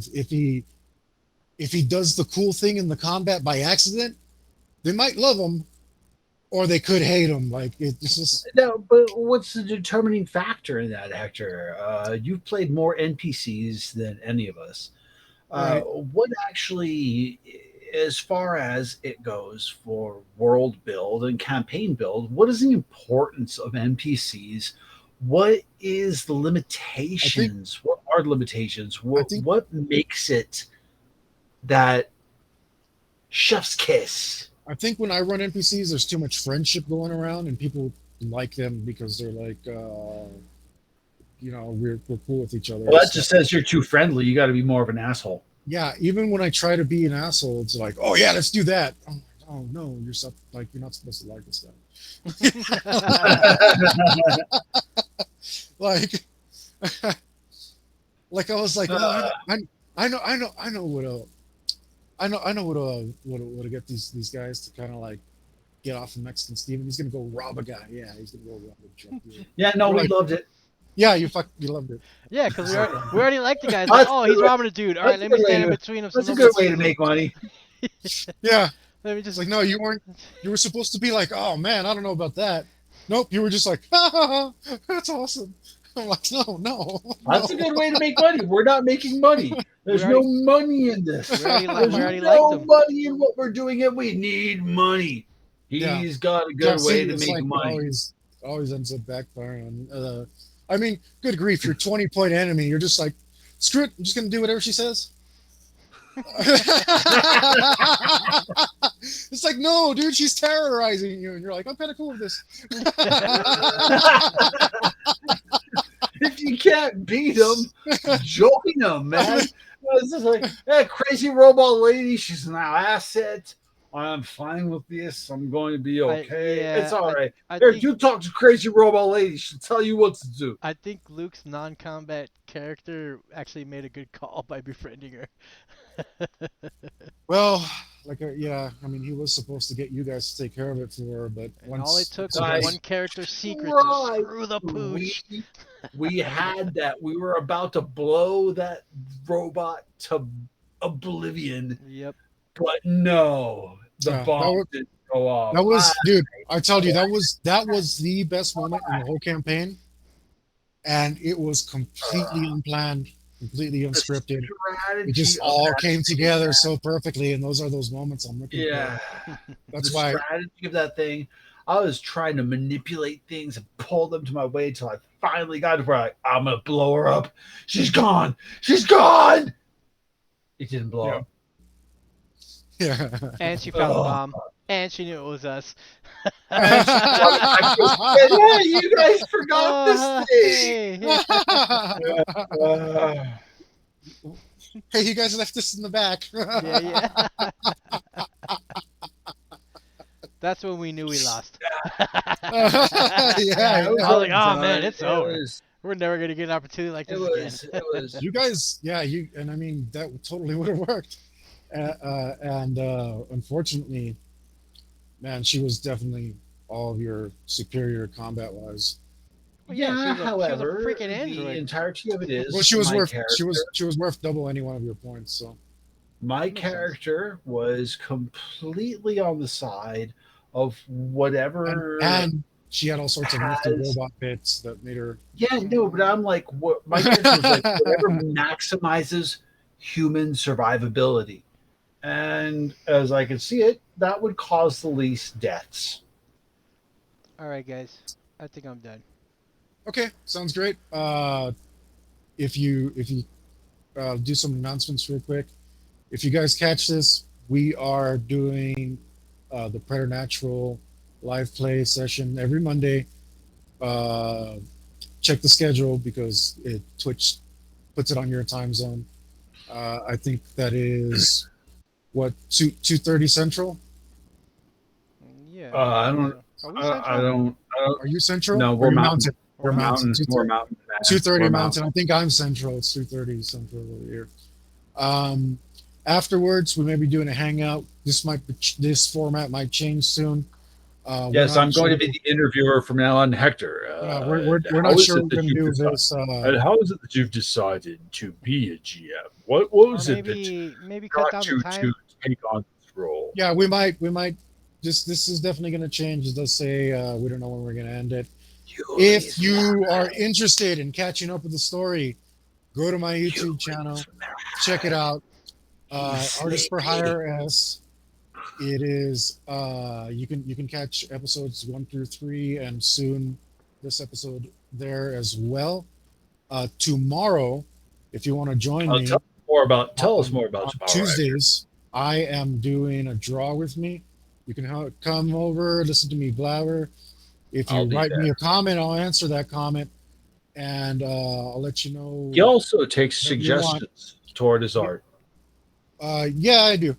But it is my art. I'm not gonna be. I'm not gonna cater He's to not it. going to put penises and You're vaginas gonna do what you everywhere. want, cause this is America. He's Yeah, not yeah. going to. It's He's definitely not going to HR Geiger the thing. All y'all can have your It's opinions, but this is going. America, so he gonna do what he want.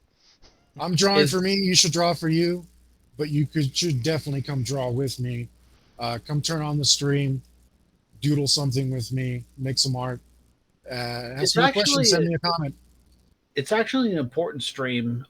He will answer many questions as to medium tools, where to get these proper tools, as far as gloves, Whatever other you need. specific little things that You got were a, in the project. you got an art question or a TTRPG question. Those are the ones I'm looking for. But I will answer just about anything. So come join me tomorrow, guys. Oh, Thank you'll answer anything. just Welcome to about. your Awkward hell. exit. Awkward exit. Awkward exit. Awkward Yeah, exit. that's gonna do it.